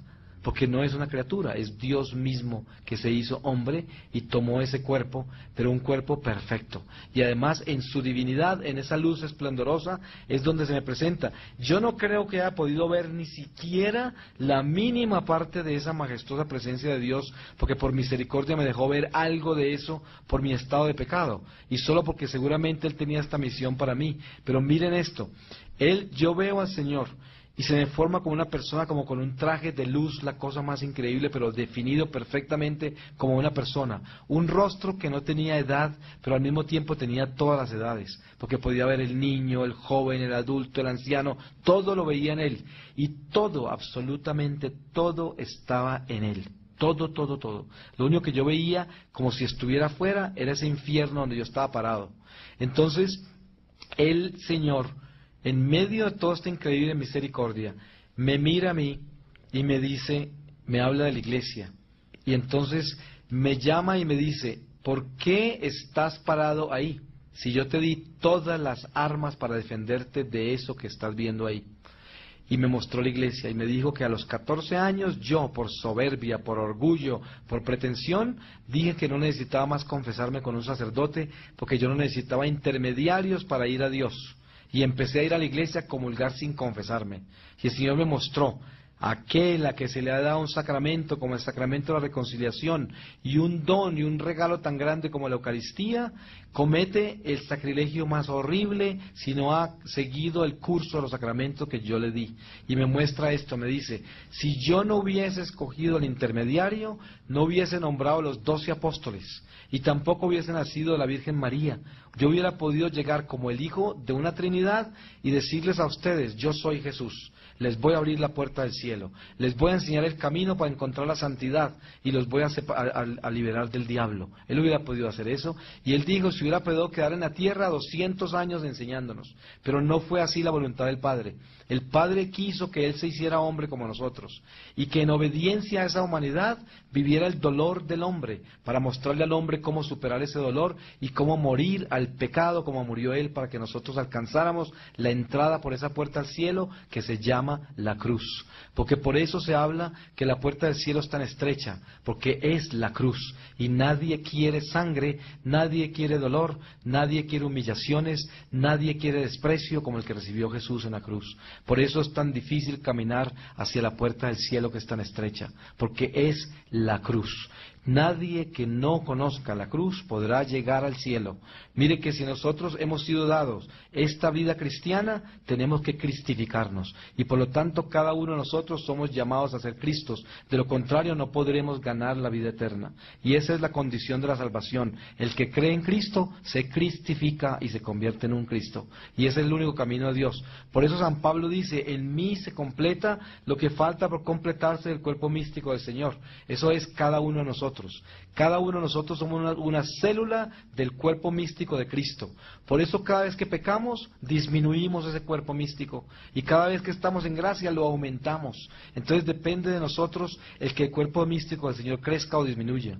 Por eso San Juan Bautista le decía a los que le preguntaron sobre Jesús que estaba bautizando al otro lado del río. Y él decía, yo lo anuncié, yo tengo que disminuir para que Él aumente. Y eso es lo que nosotros tenemos que hacer. Tenemos que bajar el volumen a nuestra humanidad, bajar el volumen a todo lo que somos nosotros para que el Señor pueda crecer en nosotros. Y Él me muestra ese sacramento, la confesión, en esta forma. Él me dice, yo le dije a Pedro que todo lo que atara en la tierra quedaría atado en el cielo. Y todo lo que desatara en la tierra quedaría desatado en el cielo, porque le dio las llaves del cielo. Y también le dijo a los apóstoles que fueran a proclamar su reino. Y a todos los que le perdonaran los pecados le quedarían perdonados. Y a los que se los retuvieran les quedarían retenidos. Y dijo el Señor, ese es el sacramento de reconciliación que está revelado en las Escrituras y no nos dejemos engañar de nadie. El intermediario es el intermediario por gracia de Dios. Y me dijo, el regalo más grande que tiene el católico es antes de la Eucaristía, que es el supremo regalo, pero es para poder llegar a la Eucaristía es la reconciliación. ¿Por qué? Satanás es el rey del orgullo, el templo del orgullo, y lo único que tumba al diablo, lo único, es la humildad. ¿Y cuál es el acto de humildad más grande que existe en la Iglesia Católica? El que un hombre se atreva a arrodillarse ante otro hombre y confesar sus pecados. Eso derrota hasta el último demonio gigante del infierno, porque Satanás no resiste que un hombre haga eso. Entonces por eso el Señor escogió el intermediario. Mire cómo es el Divino Maestro. Él le hablaba en parábolas a las multitudes, y los apóstoles le preguntaron, Maestro, ¿por qué les hablas en parábolas? Y él dijo, para que no entiendan, y para ustedes se los voy a contar. Y él les explicaba a los apóstoles, pero él sabía que los apóstoles iban a ir a explicarle a aquellos que no entendieron. Pero fíjese cómo es la pedagogía divina.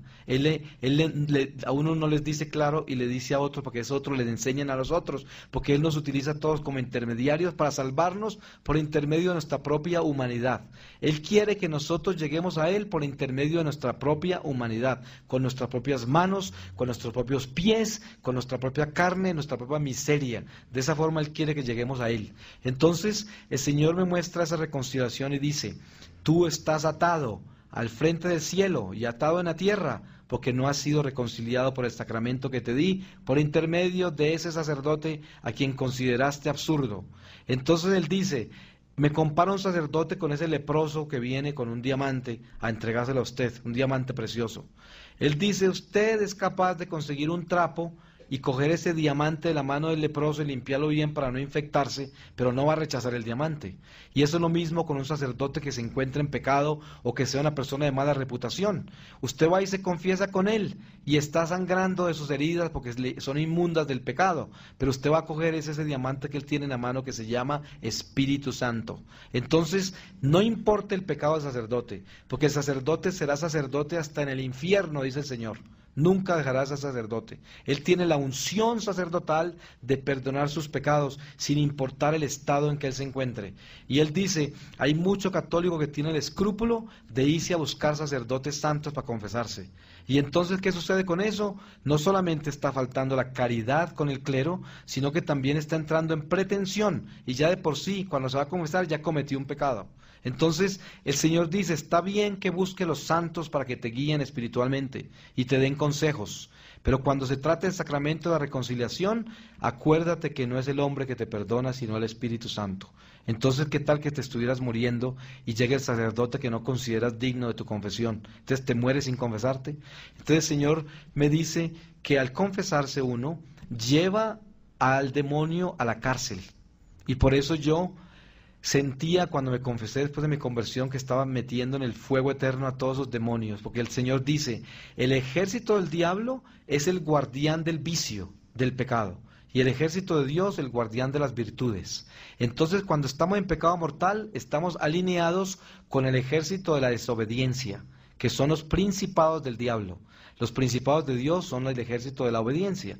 Entonces, el Señor dice que eso lo perdí yo, porque estaba en la desobediencia y ahí estaba paradito, en presencia del Señor con el ejército de la desobediencia. ¿Quién fue el primer desobediente? Satanás, que se rebeló y lo echaron del cielo con todos los desobedientes que lo siguieron a él. Entonces, cuando usted es desobediente, se alinea con él. Por eso es que nosotros debemos vivir esa en obediencia. Entonces después dijo, el alma es invisible, eso lo sabemos. También es invisible el misterio de la transustanciación. Nosotros vemos ese pan y ese vino, pero no podemos ver esa sangre y ese cuerpo de Cristo allí, pero ahí está. Así como también sabemos que tenemos alma y no la podemos ver, igualito. Entonces él dice, cuando nosotros nos confesamos, nos desatamos de las cadenas del diablo. Si usted estuviera encadenado en esta carne por mucho tiempo y le quitaran las cadenas, a usted le quedarían heridas en la piel, ¿no es verdad? Y se demoraría un tiempo en curarse. Sentiría todavía las cadenas aunque no las tenga. Es como cuando usted hace un viaje en barco muy largo, cuando se baja del barco siente que está en el barco por varios días, siente todavía que está así, aunque esté en la tierra. Lo mismo le pasa al que confiesa pecados mortales, todavía siente el peso de ese pecado porque tiene el alma herida. ¿Cómo se cura en la piel del alma, que es invisible? Con la invisibilidad del misterio de la transustanciación, que es la Eucaristía, que es el cuerpo y la sangre de Cristo, que vienen a reparar esa alma herida. Por eso el Señor dice, entre más en gracia te mantengas y más comunión recibas, más se repara en tu alma las huellas que dejaron las cadenas de Satanás por el pecado.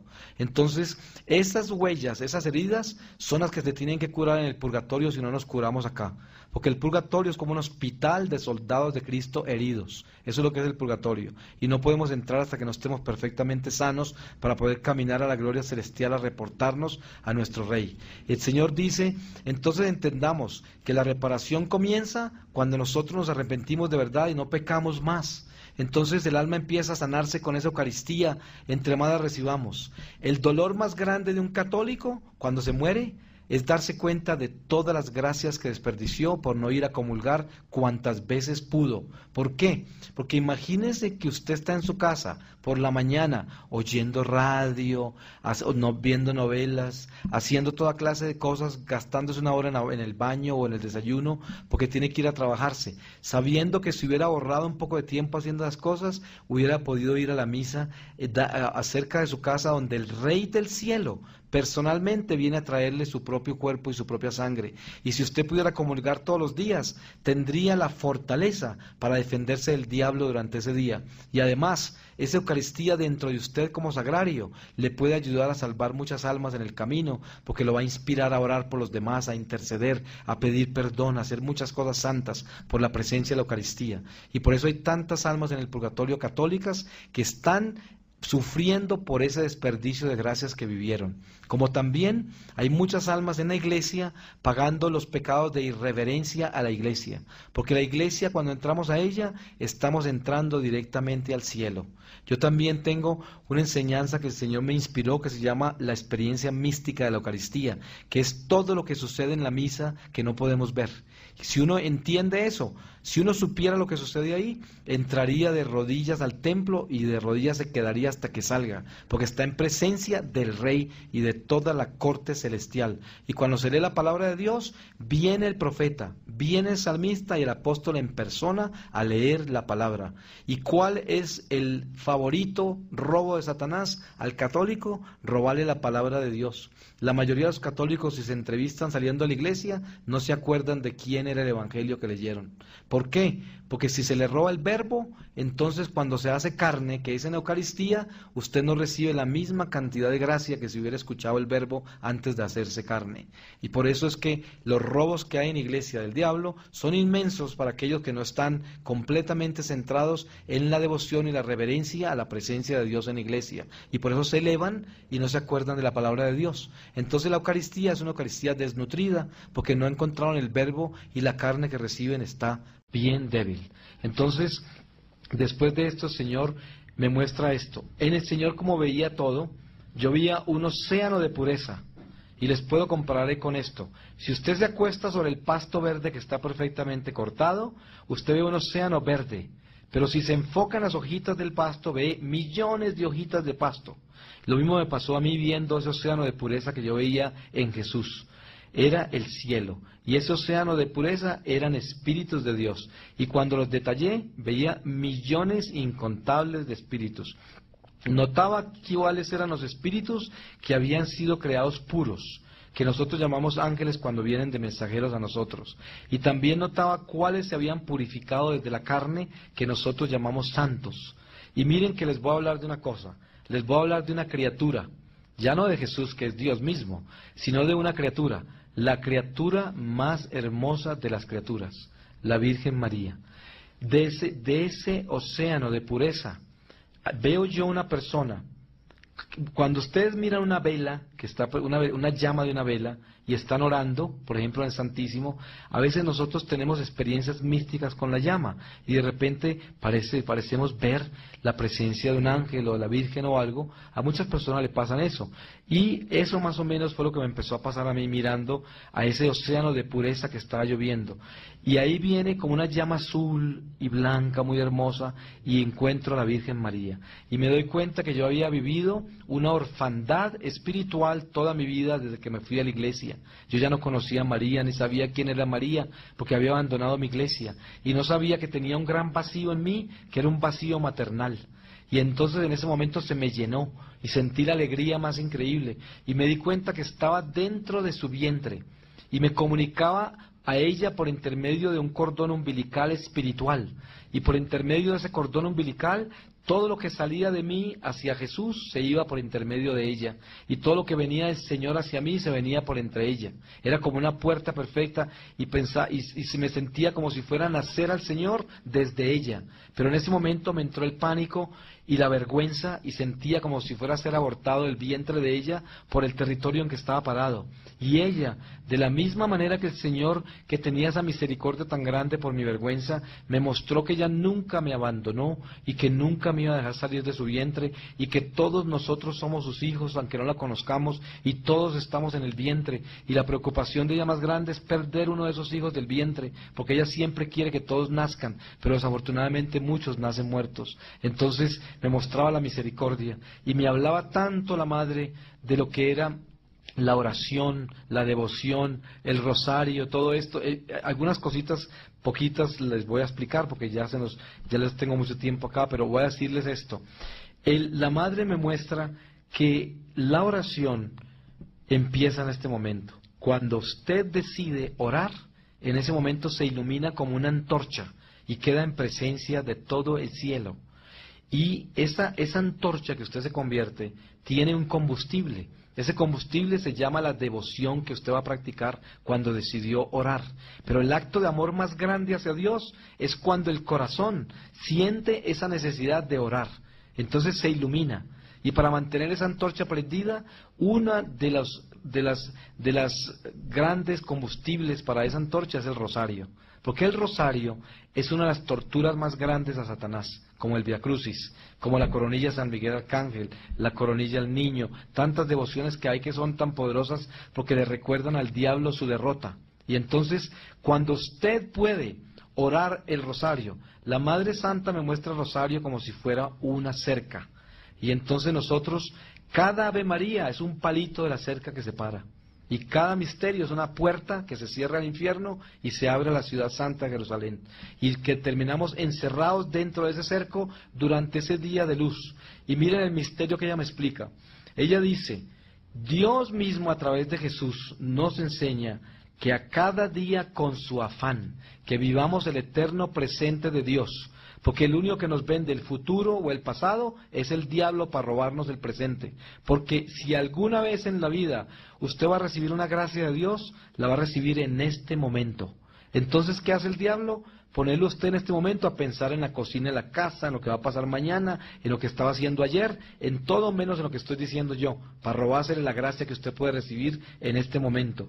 Por eso tenemos que vivir el eterno presente de Dios. Entonces, si entendemos que toda nuestra vida entera sucede en un día para Dios, entonces entendemos lo que San Pedro dice de que un día para Dios pueden ser como 1000 años o 1000 años como un día, porque es una ilusión nuestro tiempo.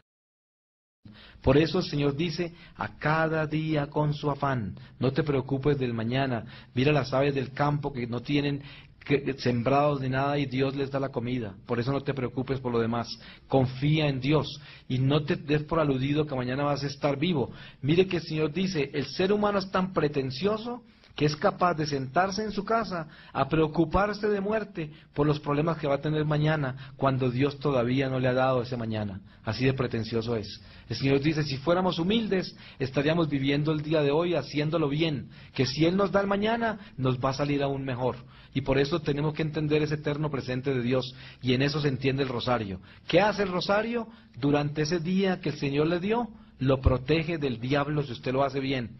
Pero si usted está rezando una Ave María y se eleva, pues ese palito le quedó en el suelo y por ahí se entra el mal, entonces usted no se acercó perfectamente. Por eso es mejor que se devuelva y haga el Ave María otra vez, para que usted pueda hacer el cerco bien hecho. Y hay personas que no tienen tiempo de rezar un rosario seguido porque están muy ocupados, pero es igual, usted puede construir el cerco durante el día, hacer una buena década bien concentrado, y después de una hora hacer otra década y otra y construir el rosario. Y con el tiempo va a ser tan práctico eso que va a ser capaz de hacer 5 rosarios en el día de a década, porque ese es un ejercicio espiritual muy poderoso. Lo ideal sería que lo hiciera todo seguido, pero si no puede, por lo menos hágalo así, que es igual de válido. Lo importante es que usted quede dentro del cerco, protegido de todas las huestes del mal que no pueden entrar ahí.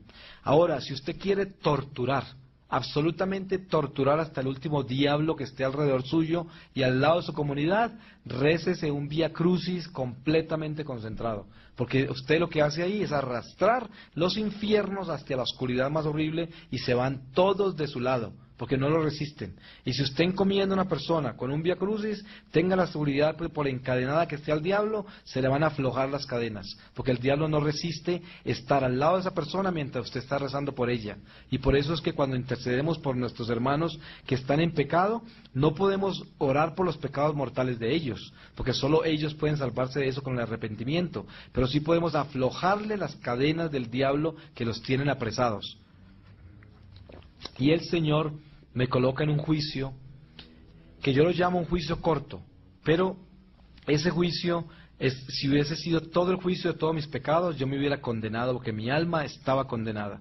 Yo estoy aquí hablándoles a ustedes por misericordia de Dios. Y entonces en ese juicio les voy a contar 2 pecados para terminar ya este testimonio. El primer pecado es un pecado de adulterio a los 21 años de edad.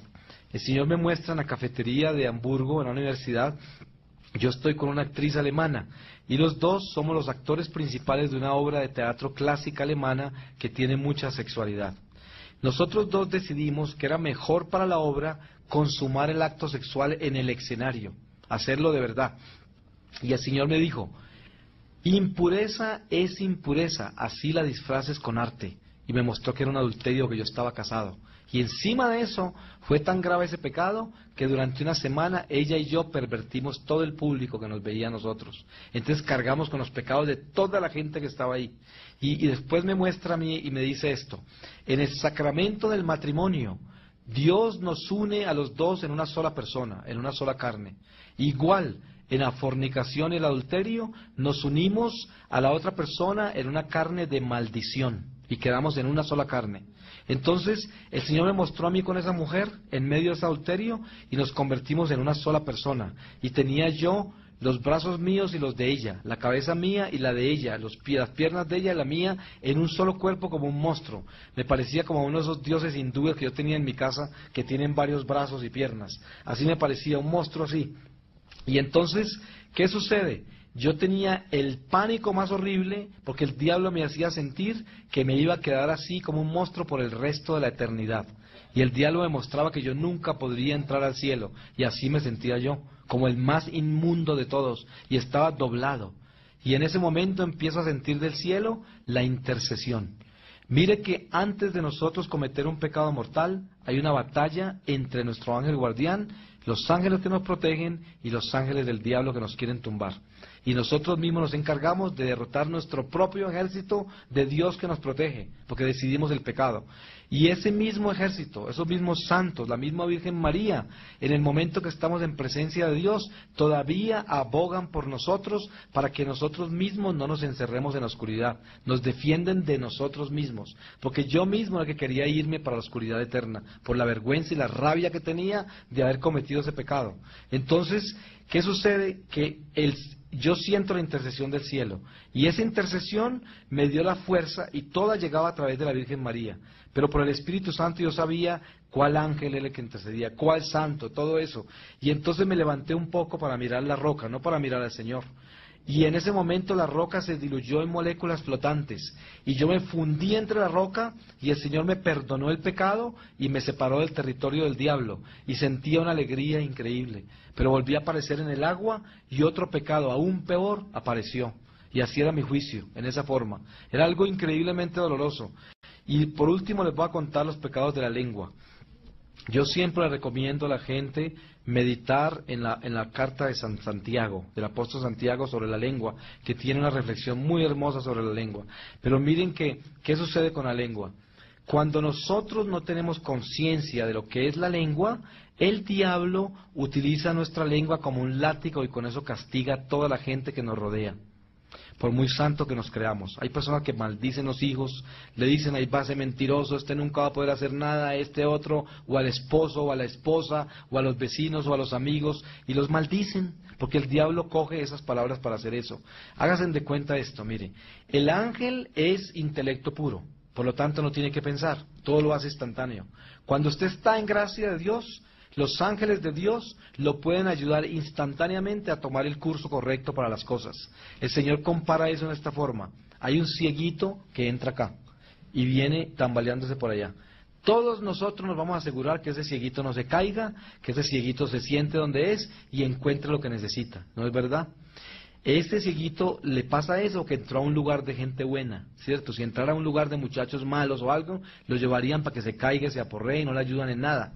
Eso sucede con el que está en gracia de Dios. Es el cieguito del espíritu que va caminando por este destierro sin saber por dónde va, pero los ángeles de Dios lo llevan para todas partes y se aseguran de que no se vaya a tropezar y que se vaya para el lugar que debe y encuentre lo que necesita. Ese es el cieguito de Dios. El cieguito que está en pecado mortal, se lo llevan los diablos a jugar con él y lo llevan para el abismo eterno y lo hacen perder. Entonces, cuando yo estoy viendo esto de la lengua, veo esto. Cuando una persona no está en gracia o no está consciente de la lengua, el diablo, como es casi como decir que es digital, usted va a decir algo, entra en su lengua y usted dice una palabra que ni siquiera supo por qué la dijo. ¿Por qué? Porque usted no está en plena gracia con Dios y Él lo puede manejar a usted. Se le mete y entonces usted ofendió a alguien sin saber por qué y le dijo cosas espantosas. El diablo sabe exactamente qué palabra utilizar para hacerle daño a la otra persona. Usted a veces no entiende por qué una persona se ofendió tanto con lo que le dijo, cuando usted realmente no pensó mucho de eso y no creía que esa palabra fuera tan grave. Pues usted no pensó que era grave, pero el diablo sí sabía que era muy grave, porque esa palabra le iba a hacer mucho daño al otro. Entonces eso sucede con la palabra. Es como si un diablo saltara encima de la palabra, como si la palabra fuera un caballo, y el diablo de jinete se fuera a hacerle daño a todo el mundo con esa palabra. Y por eso es tan grave la lengua. Toda palabra que sale de nuestra boca está en presencia de Dios. Mire que nuestra vida es como un libro, todo está anotado. Si nosotros queremos reconciliarnos con Dios, todo se borra, pero tenemos que hacerlo con una veracidad, con una honestidad y sinceridad, para que eso verdaderamente se borre. Entonces yo regreso al cuerpo y tengo convulsiones. Y me doy cuenta, después de muchos estudios que yo he hecho con teólogos, calculamos que esta experiencia mística duró más o menos 8 horas. Eso es lo que calculamos. Ahora no se puede calcular en términos espirituales cuánto duró eso, porque todo lo que tengo infuso en mi corazón sigue fluyendo. Yo no tengo esto en memoria ni en mi intelecto.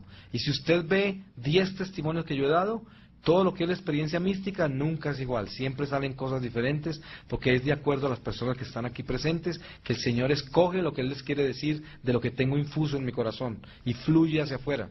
Entonces, ¿qué sucede? Que yo regreso, y al otro día me sacan de la cueva La Guerrilla, y me llevan a caminar por la selva 5 meses y medio más. Yo durante ese tiempo lo único que le pedía al Señor era que no me dejara morir sin confesarme, porque no me podía imaginar lo que fuera a aparecer otra vez ante el Señor después de todo lo que yo aprendí sin haberme confesado. Yo le rogaba al Señor, pero yo no sabía si me iba a matar la guerrilla o no, porque el Señor no me dejó saber eso. Entonces, a los 4 meses y medio, yo pagué todo lo que pude, me quitaron todo lo que tenía, y ya sabían ellos que yo no tenía más dinero para darles. Entonces me dijeron que me iban a matar, pero que tenían que esperar la orden de ejecución de otro frente de la guerrilla, de otro lado. Y 45 días estuve esperando todo el día y la noche que me mataran, todos los días pensando en eso. Y uno de esos guerrilleros me dijo que le dijera a un comandante que me matara en la carretera para que mi familia me pudiera encontrar. Pero el comandante me dijo, yo no tengo tiempo de matar en la carretera, acostúmbrese que lo vamos a matar en el monte y lo enterramos por aquí, yo no tengo tiempo de eso. Entonces ya no tenía ni esperanza de eso, de que me mataran en la carretera. Pero un día me llevaron a una carretera y me abandonaron en esa carretera. Yo tenía la barba por acá, la misma ropa durante 6 meses, toda deshecha, y estaba así delgado, como un esqueleto, y me dijeron que caminara derecho y no mirara para atrás. Y yo pensé que me iban a fusilar en la carretera. Esa fue la caminada más larga de mi vida. Pero no me mataron, obviamente, y seguí caminando y caminando y caminando hasta que para el tiempo llegó un bus y después ya se imaginarán el resto. Me llevaron a otro lugar y la policía entró y todo esto.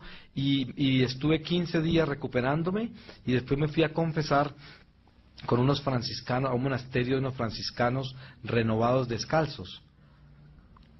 El Señor me escogió un sacerdote muy santo para mi confesión, pero casi lo vuelvo loco porque no quería irme de allí, y al final el sacerdote me dijo, yo le perdono sus pecados, yo le voy a dar la absolución, usted puede seguir confesándose. Yo le decía, no padre, es que todavía no he terminado.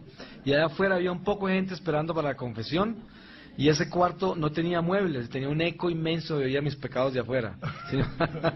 Sin embargo, yo sabía que Dios me había mostrado a mí que ir al confesionario era llevar el diablo a la cárcel, porque él decía, el pecado es Satanás, usted es el pecador.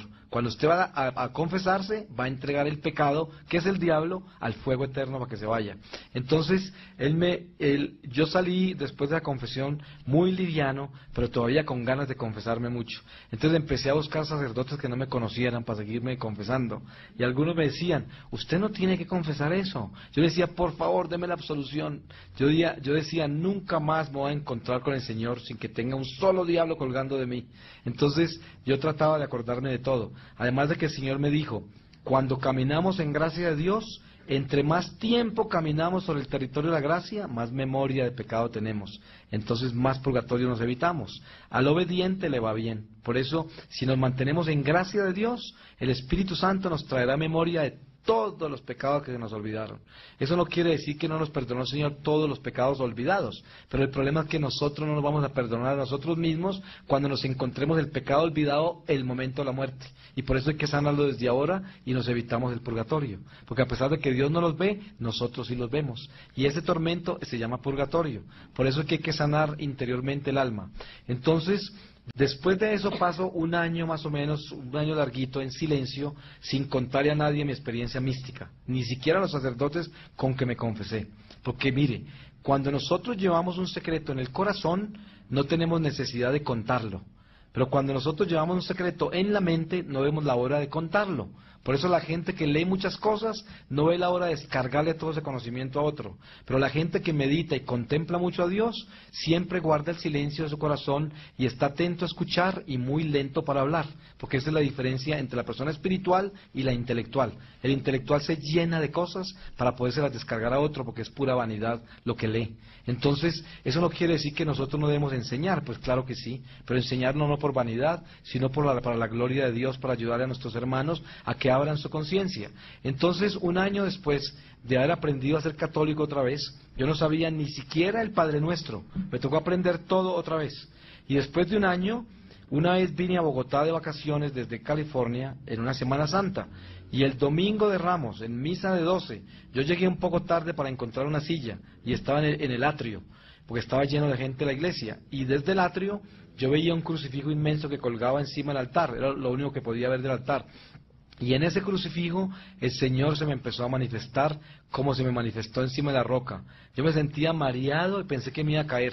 Y el Señor me mostró que todo lo que tenía infuso en mi corazón era para yo compartirlo. Y yo le decía al Señor, no puedo. Porque yo decía, yo, una persona que vivió un pecado tan horrible toda mi vida, un pagano como yo, voy a pararme frente a una comunidad a decirle que yo vi al Señor, que yo oí al Señor, que yo vi el cielo, el infierno, el purgatorio, que yo conozco todo lo que nos está pasando acá porque lo pude ver con mis propios ojos. Yo no puedo hacer eso. La gente me va a tirar tomates o piedras o quién sabe qué van a hacer conmigo, y además yo no soy digno de hacer eso. Y entonces, encima de todo, pues a mí me parecía que era imposible siquiera explicar lo que yo había vivido, porque no lo tenía en palabras, ni siquiera me podía acordar de nada en detalle de lo que había pasado. Entonces, pero el Señor tenía otro plan diferente, y poco a poco Él empezó a abrir ese testimonio por pedacitos, y yo veía el interés de la gente, y de pronto empezaron a llegar con grabadoras, y yo me ponía todo asustado, y yo decía, imagínense que yo perseguía a la iglesia, yo perseguía a los sacerdotes, yo hablaba mal de los cristianos, y de pronto estoy yo aquí testificando de Cristo yo mismo. Y entonces eso era bien difícil hacerlo, y poco a poco me fui acostumbrando.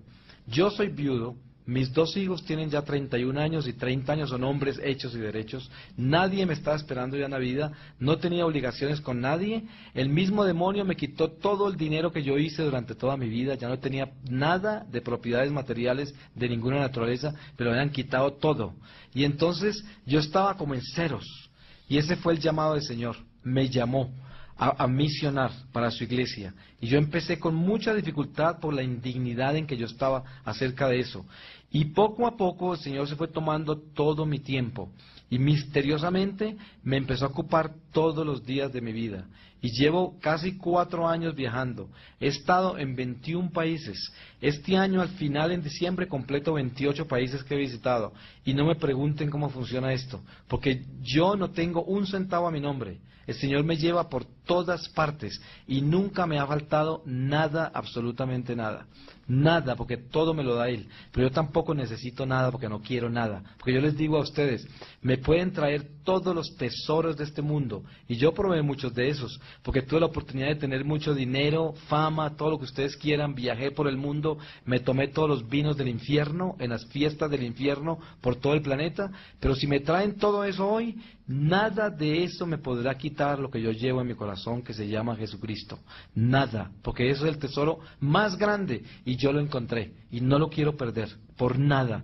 Y por eso, hasta el día que me muera, me voy a caminar por esta tierra declarando que Jesús es el Rey y que es nuestro Señor y que es la salvación y que debemos oír los mensajes de Dios para que nos arrepintamos hoy mismo y no mañana, y para que cambiemos y estemos preparados para encontrar al Señor esta misma noche y no mañana, que tenemos que cambiar y que tenemos que desapegarnos de las cosas de este mundo material, porque va a pasar en cualquier momento, pero lo que llevamos por dentro no va a pasar, y por eso tenemos que limpiar nuestro interior y asegurarnos que también podemos limpiar el closet de la casa, para que no vengamos a espantar la familia. ¿Cuántas veces hay almas por allá haciendo ruidos y la gente manda a llamar a un sacerdote para que exorcicen el espanto que hay, y de pronto es la mamá o un abuelo que no regaló las camisas?